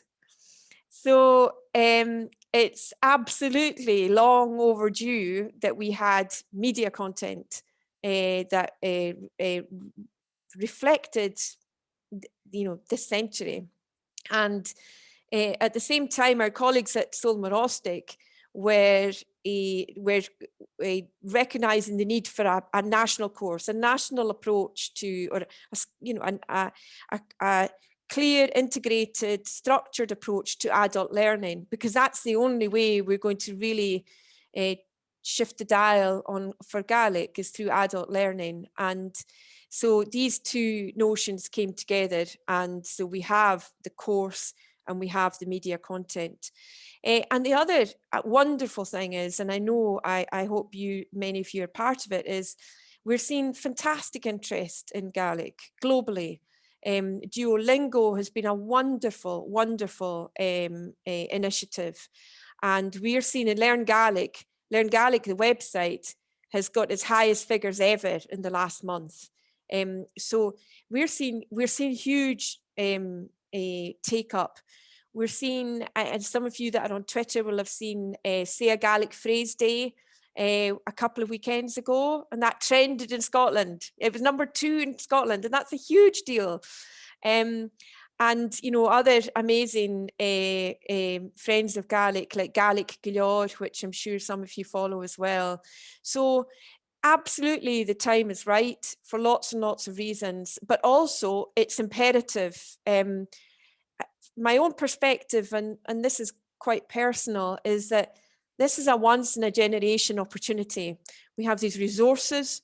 This is a really powerful partnership in terms of the institutions that are behind it. And if we get it right, we can make this work. We can make an integrated, consistent, a coherent learning path available to people around the world, with attractive content that suits people's situation, so that we're not imposing it on you, we're not imposing a structure on you. It's up to you how you want to use them. Equally, if you wanted a structure, that can be there. So I think that's all I'm going to say, but I'll just go back to some of the questions. So will the courses include conversation relevant to adults, current events, science, etc.? That's a great question, Thomas. I think the course may include that possibility. I think the media content may have to be, because Speaking Our Language is 28 years old, we may not want to have too much contemporary dating material in the media content. That's about the television, the audio visual. The podcasts may be a little bit more contemporary feel. The other thing that I think there's a huge opportunity, and maybe some of you are more informed about this than I am, but something that's excited me in the last couple of weeks is the app Clubhouse. and the possibility that through the app called Clubhouse, that you might be able to create a conversation opportunities with people at the same level. Now, I'm saying that without knowing very much about Clubhouse, but I know a lot of people in audio are really, really excited about it as an app, and about what it might enable, in that you might be able to have, you know, conversation opportunities with like-minded people of the same level. So again, that might be something that's enabled, because I think the one thing we're very conscious of as partners in this initiative are that really people really need conversation opportunities. So what you talked about digital communities earlier, Liam, we're really wanting to ensure that we can contribute as we can to the creation of these or the supporting of these. And it has occurred to me that that might be one way that those kind of conversations could be enabled.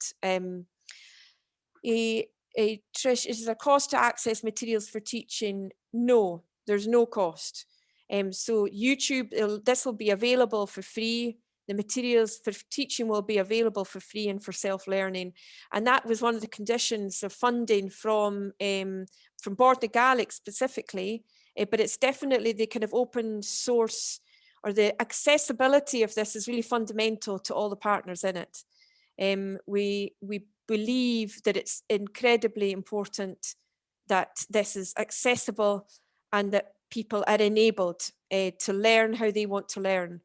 And as I say, if people want to charge and the market can stand that, they should do that. You know, we're absolutely all for creating value if people want to do that. But that will depend on the particular dynamics of where you're teaching.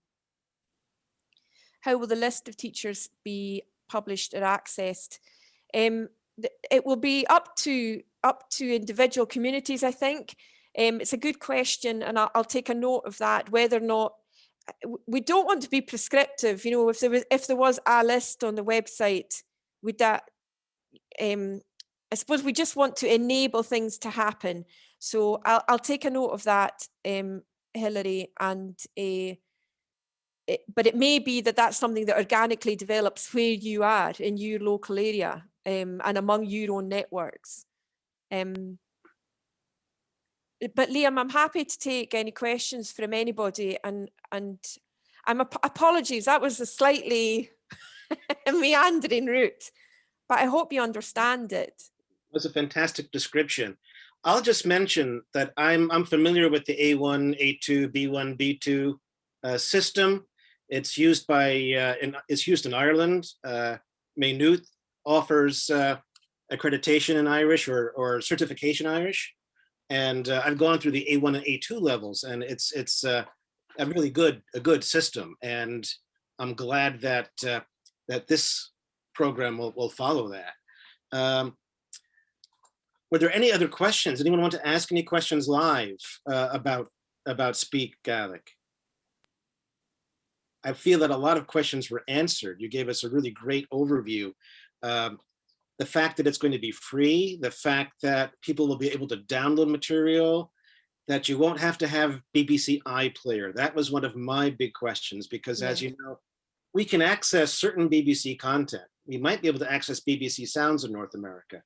But I think you can. Yeah, but iPlayer, of course, we can't. No. We would love to have the opportunity to pay for a TV license and get BBC Alba content, but we can't do that, unfortunately.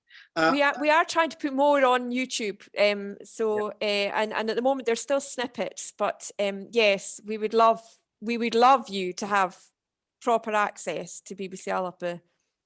Yeah, well, I would say, you know, we will be delighted to help in any way we can, and we should talk about this at further length offline, because I see opportunities for ACGA and other groups in North America to help facilitate the use of this material outside of Scotland, within North America.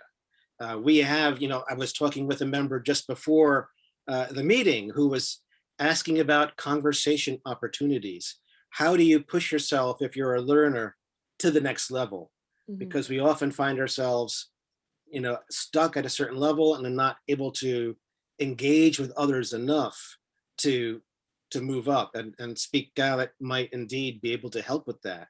And we also have so many learners. As you heard, our membership is concentrated on the East Coast and becomes thinner as you move towards the Mississippi. But there are many people in many areas who are members, and many learners who aren't members, who don't have access to anything, to any teachers or classes. There's more online teaching being done now, but to have a systematic program like this is something that would be extremely helpful to people, not just in Scotland, but in North America and across the world. So we're very excited by it. That's great. I'm really glad, and it's really exciting to be able to share it with you direct. And I do agree. I think that organisations such as yourselves will be really instrumental in ensuring the rollout among your own networks. I think it's really exciting. Could you share a little bit about MG Alba and the work you do? Yeah. So MG Alba is called the Gaelic Media Service, and it is BBC Alba, and you can hear my children in the background, sorry. BBC Alba is a partnership channel, which is a partnership between the BBC and MG Alba. So MG Alba is publicly funded by the Scottish Government, and obviously the BBC is licence fee funded, and the two come together. It's a very, very unusual model. It's unique to deliver BBC Alba. But apart from BBC Alba, MG Alba does other Gaelic media activities. So we're a partner in the Learn Gaelic website, which will continue, and it has a really important curation role, like you were talking about earlier, about the resources, what's available. So it is, as well as other resources like its dictionary and thesaurus. And we also have a short film competition called Film G, which was started around about 12 years ago, when at a point when there was no short films at all available in Gaelic. And now we've got about 700 to 800 that we've built up over the years. And it's a really fantastic competition. I love it. It's we've have over 100 entrants this year, predominantly very young people, young Gaelic speakers, and they're getting bolder and bolder, and that's just wonderful to see. They're getting more than just cheekier, but I don't mean in disrespectful sense. I just mean in a more confident sense. And that's just wonderful to see in the medium of Gaelic in young children. And we've got some really exciting initiatives actually coming up. We're going to be doing something, and some of you might be interested in this. And again, this isn't actually public yet. We're publishing the position for the employee that's going to be undertaking this work, but we're wanting to aggregate and re-platform as much Gaelic content as we can, irrespective of who the maker is, so that people see the richness and the strength and the depth of Gaelic content, particularly user-generated content. And we think that that's a really powerful way to try and encourage others to create Gaelic content. And as you'll know, I think some young Gaelic speakers in Scotland are unconfident. They're unconfident about expressing themselves in Gaelic or using video content. But interestingly, over the last 18 months, and particularly since lockdown, we've seen a real lift in that. And we're really keen to try, with creators' consent, to re-platform that and just show anybody interested in Gaelic the real strengths and depths of Gaelic content. And that we're hopeful that will galvanise young Gaelic speakers in particular. TV or Gaelic media has changed so completely. Everybody knows that. That's not new. From something that is one to many to something that is much more participative and much more kind of much more direct relationships. And Gaelic, it's important for Gaelic media that we encourage as much participation as possible. So participation is something that we're really going to be focusing on in the next couple of years. It's going to be a real key focus for us strategically as an organisation, through the existing things like Film G, but also trying to roll out other initiatives that involve participation, using Gaelic either for short films or for user-generated content, or for other developments, for example, in terms of coding or development of games and things like that, so that people see an association between Gaelic and their lives. That's a really important part of what we do. The risk is if we don't, particularly if you look at the way people are using and watching content, is that is less and less linear. So everybody knows that fewer people are watching linear. So we have to make sure there's a space and a place for Gaelic content, both produced content like actual, BBC Alba content, but equally for people to be sharing their own voices and their own thinking. And I don't know if any of you watched or saw on BBC Alba's YouTube, we had a series called Iseabail, which we undertook during lockdown, and it was just really exciting, phenomenally lovely to do. We didn't have the resources to be able to sustain it for any longer than we did it, but we did 13 weeks. There were about 113 people took part, and just a wonderful, a whole set of people. You think in Gaelic you know everybody, but we don't, which is just wonderful to see. It's great not to know people. So that's a little bit about what we're really aiming for, is to increase that participation, and ideally through that is create a culture that reduces inhibition, and that then goes to some of the fundamentals about the economics of Gaelic, particularly in key areas like the Western Isles, and you'll be aware and familiar. There's been quite a heated debate recently since the publication last year of a study that indicated Gaelic was in crisis, and predicted that there were 10 years left for Gaelic as a community language. And I think that it's that digital creation, creativity are fundamental both for Gaelic but also for the economic outputs, so that if we can create a generation of people that are willing to do their startups, willing to put their content out there, that creates a boldness, a cultural boldness that can have economic outputs in terms of number of startups, whether they can contribute to our existing suppliers, for example, and be incubated through them. And just to really try and make sure that the economic opportunities through digital and Gaelic are married, at least to an extent, so that we create better economic opportunities in the key areas for Gaelic communities in around the Highlands and Islands. Having said all of that, it's absolutely fundamental that we have learners everywhere, and yourselves, as I said at the very beginning, what you do is so powerful, and that's why it's such a privilege to be able to speak to you and to be able to share the information about Speak Gaelic to you. And if there are things that, sorry, I'm talking too much, but if there are things that you want to know, just let us know, and I'm going to put in the generic email for the Speak Gaelic project, so that you can find out about it. If you've got any thoughts that occur to you, hang on, you need to be thinking about this, please do let us know. I'll put that into the chat. But any questions at all, Liam, I'm happy to take them. Okay. Well, could have made it. That was. Joe Farkle. Hi, this is Tom, and I was just wondering concerning the economic attachment to learning Gaelic, and I mean we're all here because you're basically singing to the choir, as it said. We love it and we want to learn because we love the culture. But how do we,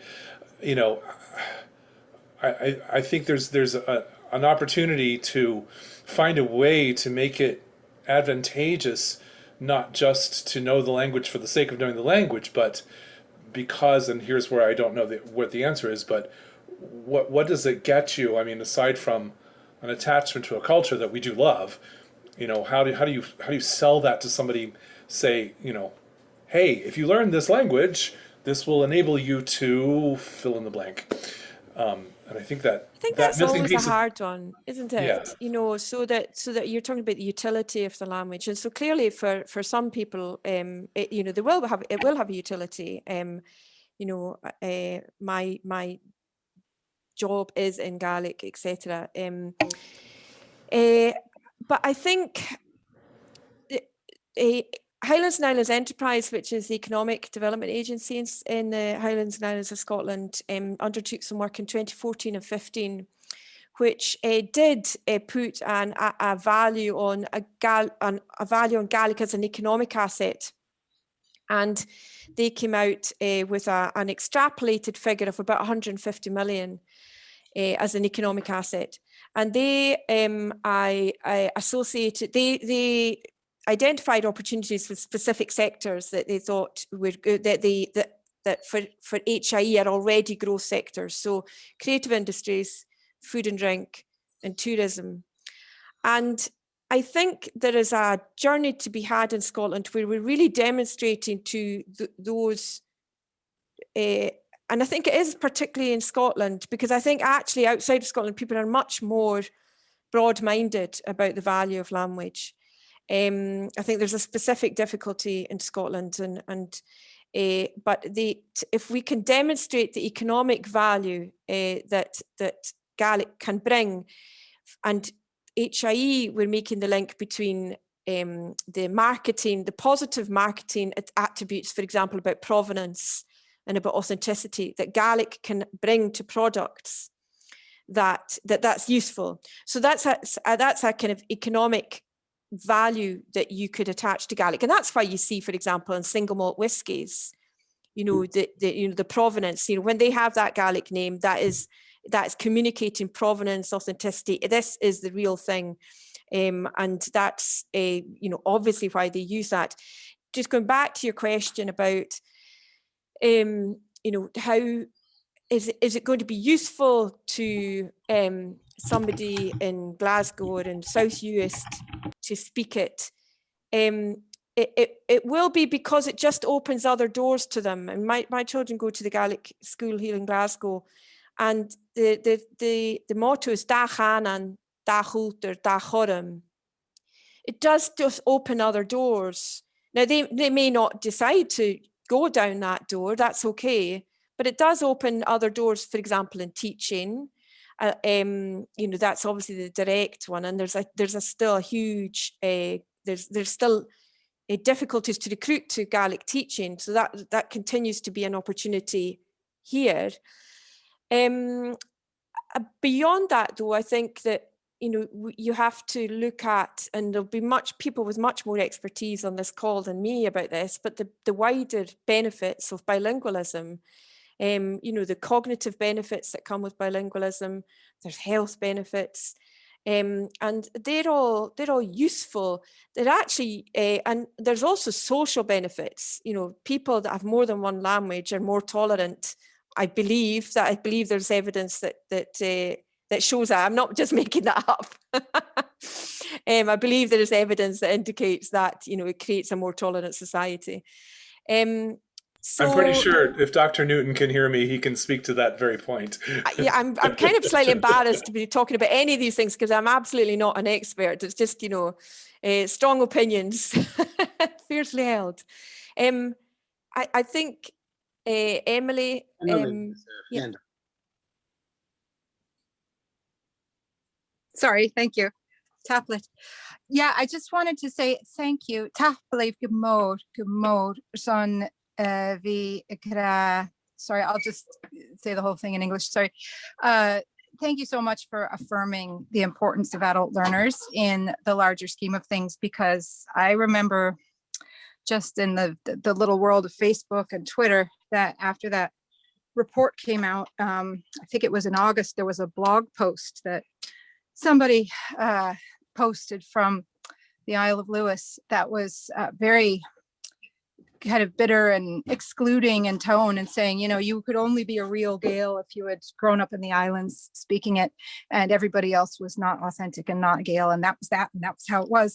And that's bad enough. I mean, but you can ignore one voice, but I saw the author, the Knochers, and came out in favor of that person's blog post, and then other people started saying on Facebook and different discussion threads that they thought that was just great and really good. And it sent me into a deep depression for about 2 weeks afterwards. It just felt no motivation to go online, no motivation to write my blog, to work in my Gaelic publishing company. And because, like, what's the point? The very people who I knew who were learners were kind of almost lining up to present their rear ends to be kicked and told that they would never be anything, and so I'm just really deeply touched and delighted to hear that MG Alba is going to work with adult learners and say that, yes, we're a part of the puzzle too.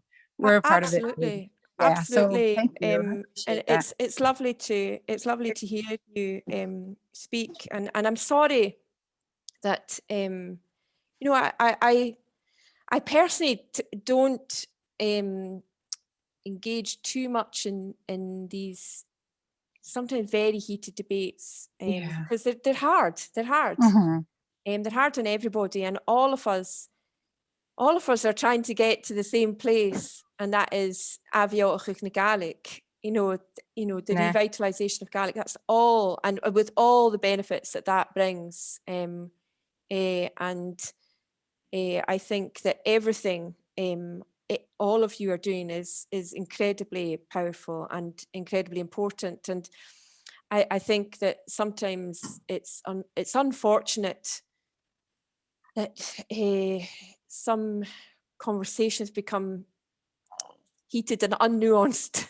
Well, and I think maybe also there is the negativity, but if people maybe haven't realized that they're dealing with it by turning on the very people who are not causing the problem, the people who want to be a part of the solution, not the people who are, and we all put up, we all see enough anti-Gaelic, ethnic stereotyping and discrimination and so forth on Twitter and so forth. Every couple of weeks it busts out again. So we don't need to be here. Your bingo card is used a lot.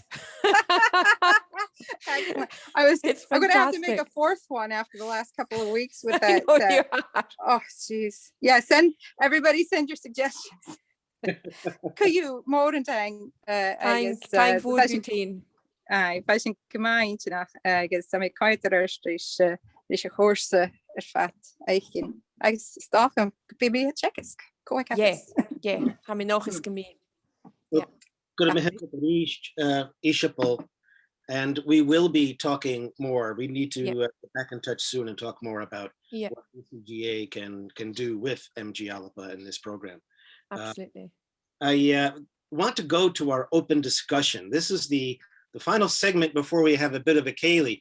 We've had a really fascinating 2 hours. I mean, so we're probably going to have a shorter Kaylee than I anticipated, but the quality of the discussion, the quality of the information we've heard from Iseabail and from Seamus and from all of the other committee leaders and officers, I'm very pleased with. But now we want to hear more from you, from the audience. What is on your mind after all we've heard here today? I think we covered a lot of ideas actually in this last half hour with Iseabail, but any thoughts that you have about programs, what you want to see, what you're interested in, where your issues may be or problems?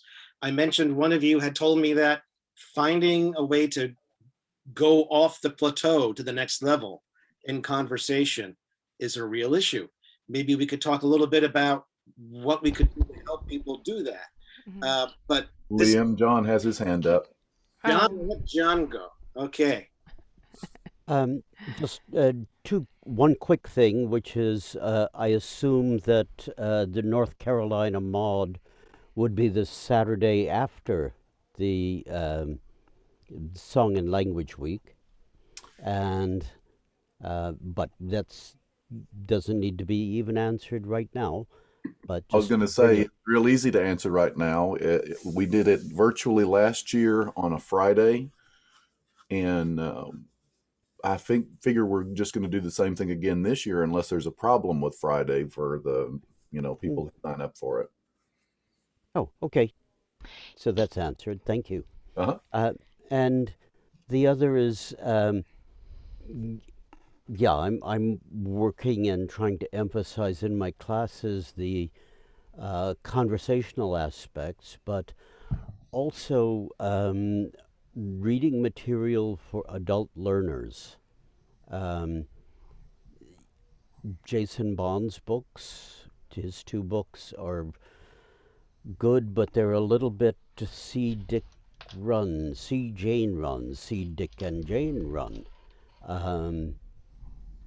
And The second one is not that at all. It Yeah. is yeah, quite, I read quite it. It's advanced still over the first one. it still has that sort of style, in my opinion. But and I do appreciate that the second edition of the first one, he made some corrections that since I ended up with copies of both editions, have been very interesting to see the changes. But more reading material along that line, but maybe and just I would say just as accessible. Jason's books are very accessible, and I'm using them, but some more adult-oriented, beginner and intermediate reading material would be really great. That's it. Okay. Caroline and Krista have their hands up. Let me go to Caroline. Hi. So yes, it was me talking about finding more opportunities for Right. speaking and getting plateaued. But what I wanted to bring up, and I'm glad Iseabail's still with us, because hearing you talking about learning communities, I felt for a while, if I looked at back when I was in my earlier stages, I went through the AGA. I really could have used somebody just to get online with once a week or whatever, and just to try and speak that material and just try to get it back and forth and take a little concept that was being used, not learn new things, but take a little concept and say, okay, so I'm going to use this in this sentence, and let me see if and so just somebody to go back and actually support that learning. And I think it would be a great opportunity for us to create some kind of resource where people could volunteer their names and just say, if somebody wants to chat to me about what they're learning, to be like a study buddy, as we call them. I work in a school, obviously you can tell that. And we have 4th graders coming and reading with first graders, and just that kind of milieu, I think, also builds community as well as of supporting new learners. That's it. Great, thank you. Krista. One thing that Caroline said reminded me of something interesting. I know that Duolingo is not for everybody, but there is an aspect of Duolingo you may not be aware of. It's the meetups that are connected to Duolingo. And sometimes they're very useful for exactly what you described, Caroline. Stella, I'm sorry, I cannot remember her last name. She's been doing a meetup called Skonio, which meets once a week and has been very useful in exactly that. Actually, she's running more of them now because they were so popular. Has been useful in exactly that way, to take what has been worked on in Duolingo, but to expand it, to practice it in actual conversations with real people. She often provides scripts that you can follow and build conversations off of. If you look for the Skonio Facebook page, that can be extremely useful in that exact sense. The other thing that I'm actually looking forward to and hoping comes out soon is the Scottish Bible Society's audio Bible. one thing that I have found extremely useful is if you can have audio to go with a printed resource. And I am really hoping to hear about that audio Bible soon. The advantages, if you're familiar with the Bible, are obvious right there, because there's a text that has a lot of people who are familiar with it, but anything that could have an audio component with reading material that's turned out to be something that I think can be extremely, extremely helpful right there. And maybe even the possibility of production of more audiobooks in Gaelic, any kind of books that like I know that Emily has done Anne of Green Gables, an audiobook to go with Anne of Green Gables. I don't know if that's in the works. Would be pretty much invaluable too. Thank you for the suggestion. I would love to. It costs a lot of money to do it properly. I mean, I could sit under a quilt in my bedroom and read, a chapter a night, and I'd get through it in about like 6 months just because of taking breaks in that. But that's not.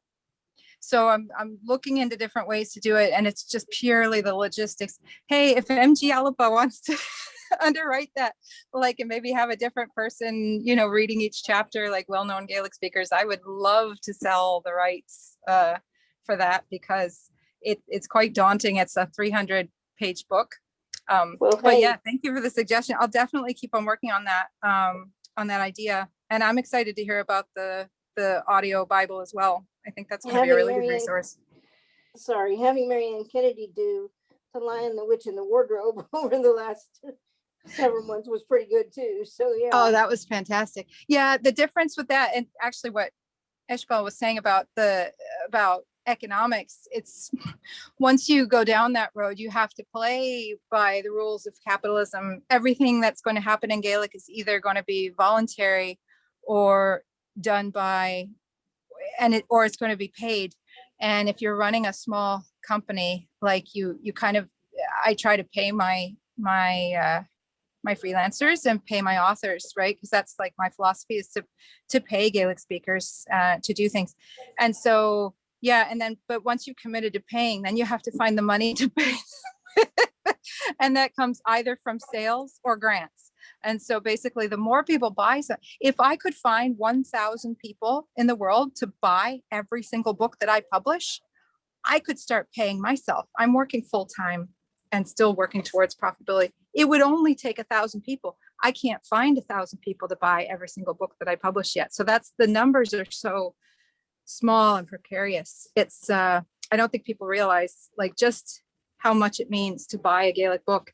And then, and then the audiobook production is a whole separate thing on top of that. So, however, I am going to be hosting for Paperback Princess Day on, I think it's either March 6th or 7th. I'm going to be hosting a free live Gaelic reading of it on Zoom. I've got the licensing from the original publisher to do a one-time thing. So I'll put out an announcement about that. Sorry. Great. We had 3 hands up, and I think, Jamie, I think you had your hand up first. Then we'll go to Tom and Cam. I just wanted to say to Iseabail before she leaves that I'm surprised she still has young kids, because I knew her over 30 years ago. Iseabail, how do you do that? Yes, well, no, I won't go into that, but yes, Well, they're not that young now. Okay, well, we met at uni. You remember that? Yes, I do. Yes. We were lined up to see a in the movie. cinema queue. Yeah, in the cinema queue.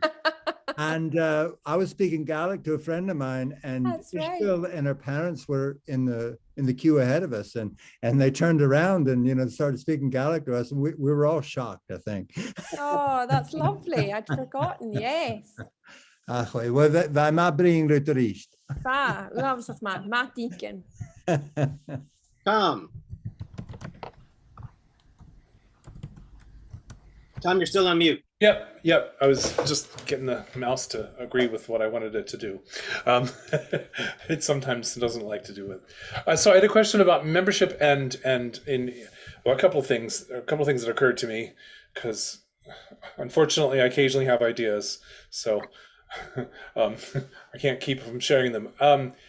For the membership and for into this organization, and also for the newsletter, I thought, do we have any sort of, or have we given any thought to reward-based incentives? So, and I'll just make this up, but so let's say that you achieve your bronze medal, then you get a 1 year free membership in ACGA or something like that. And then for the newsletter, I thought, well, it could be something like 5 submissions of anything, poem, song, story, and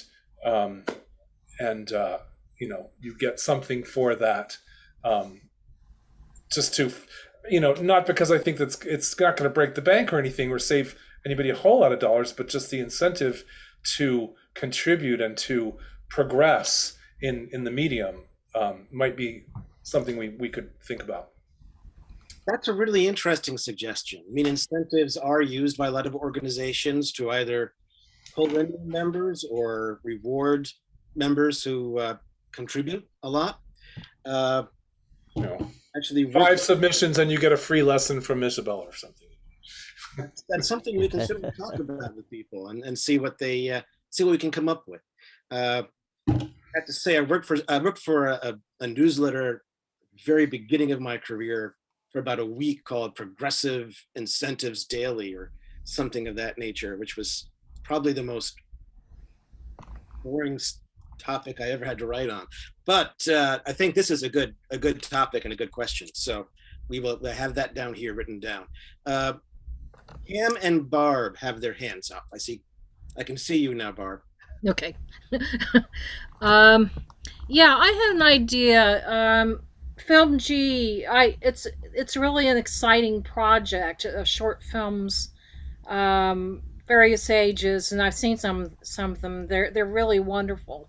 And I had an idea, maybe it's far-fetched, but maybe online actually have like a showing, whatever prize-winning film, whatever level it is, with the filmmaker and cast having discussion afterwards.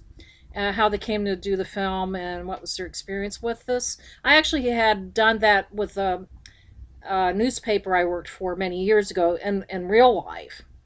Well, that's real too. But the point is, it might be nice, what's the experience doing that, and it also invokes more conversation in Gaelic and maybe English. But a film night, or perhaps more appropriately, a Zoom webinar with the filmmaker and the film. Right. You would see the film. It wouldn't be a Zoom meeting quite like this, but more of a webinar where you can have many more people on. Yeah. It'll be structured a little bit differently, so you could watch the film more easily. That's something to consider, and we can talk about that certainly. Cam. Talking about available reading material for beginners and intermediate students. I think the biggest problem is for beginners, and it depends on how you define beginner and intermediate. But it's really difficult to find materials for beginners because they don't have the grammar or the vocabulary to read beyond the simplest sentences. And even then, if you don't happen to choose their vocabulary, you've lost them.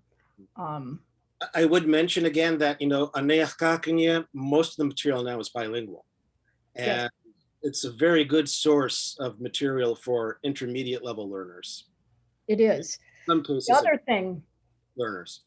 the other thing for intermediate learners, and Krista mentioned having the written material and audio for it. There are well over 1,000 letters in the Litr Dolochinsaki series. They are focused at adults in terms of the content. They're not stories about Callum out on the moor looking for a sheep. Some of them are more interesting than others, but when there's well over 1,000 of them, you have your choice. There's also short by the same author. What? Unleashed Vec by the same Well, author, yeah, which but is you know what? I got along just fine. I learned Gaelic using the other one. Unleashed Vec, they're just translated right there. I mean, I don't know how people work with those, but I know how I worked with the intermediate ones. But what I'm saying is they're short, they're interesting, there's vocabulary, there's grammar help, and you can listen and you can read and you can listen without reading once you know what it says, and you can go a real long way with those.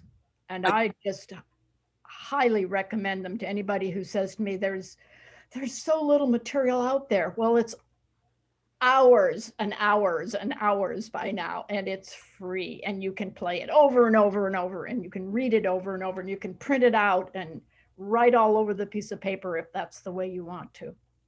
There's more material out there than people are typically aware of. And I think one of our challenges, for ACGA, it's not creating new material necessarily. It's being able to point people to all the material they can access for free in most cases, like the Líochar do Loch Lúnsaigh. There's tons of material out there. If we can find this, and again, as a networking resource, point people to it, I think that would be that'd be a great help to people like John, who's looking for material to use in classes, and for all of us, really. And we're getting close to the time we want to switch over to our Céilí, but I have two hands up right now. I'll start with Trish, and then we'll go to John Fraser. But Trish McNeil. Yeah, I just wanted to quickly say, I know GaelicBooks.org puts out a PDF, and I have it somewhere, but a PDF of book recommendations all the way through different levels from children all the way up, and that might be useful for to just even send them an email and ask for that PDF. Some of the only other thing I wanted to say was it would be interesting to see what resource sharing opportunities are available that might cut down on costs for various organizations. Sometimes I've seen the folks that you bring for Grandfather Mountain. I'm thinking, it would be nice if we could somehow tie into that. They're coming over to the United States. It's just a relatively short skip to come up to Canada, or that sort of thing. We get the benefit of Gilabreaja Macmillan coming to the Fergus Highland Games every year, so we start running language sessions as a result, and we don't pay his airfare. The Fergus Highland Games does, So maybe there's some opportunity for resource sharing that can cut down your costs and give different folks access. And I'm sure that the artists and people coming over would love to be able to tour a bit more while they're here. So I just thought I'd throw that out there. That's a great suggestion. And it's certainly something that we can talk about as we get to have people coming over again, and figure out ways to do that and to potentially share some resources. I mean, we'd be more than willing to talk with you about that and with all the other organizations, like-minded organizations out there. Ian, meeting John Fraser.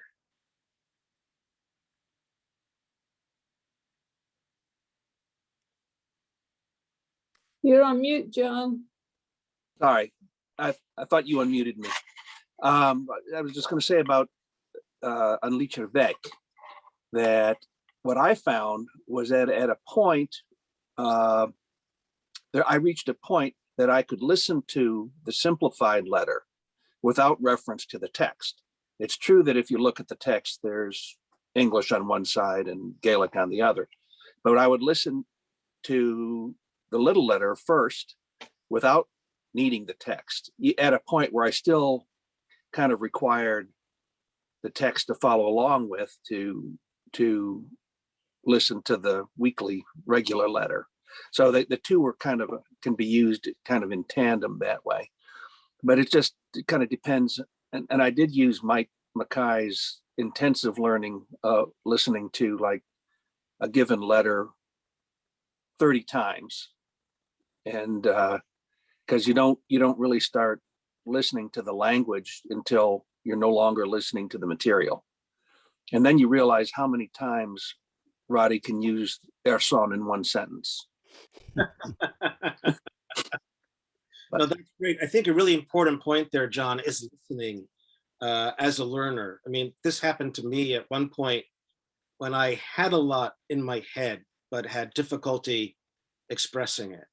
And I was at Salmore and I was listening on cassette. This tells you how long ago it was. I had, a cassette with a Walkman, and I was going around just listening, and things began to come into place more easily. And that's an important part of learning, is having a listening exercises.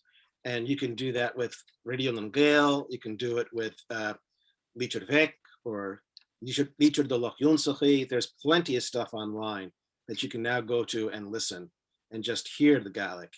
And you can also find transcripts. So you can read it, and then in the case of An Lítir Vec, there's a translation beneath it too. So that's really useful, and that's a great suggestion for people. Well, we have come, I think, to at 4:30 to the end of the business side of the program. Arish, thanks to everybody for coming today and spending the past 2.5 hours talking about all of this, about ACGA, about the Gaelic world at large, about Speak Gaelic, which I think is a very exciting initiative, and we'll certainly be sharing more information about that with everyone as it develops. So with that, we have not had to vote on anything here today, but we do have to make a motion to close the meeting and then get it seconded and then vote.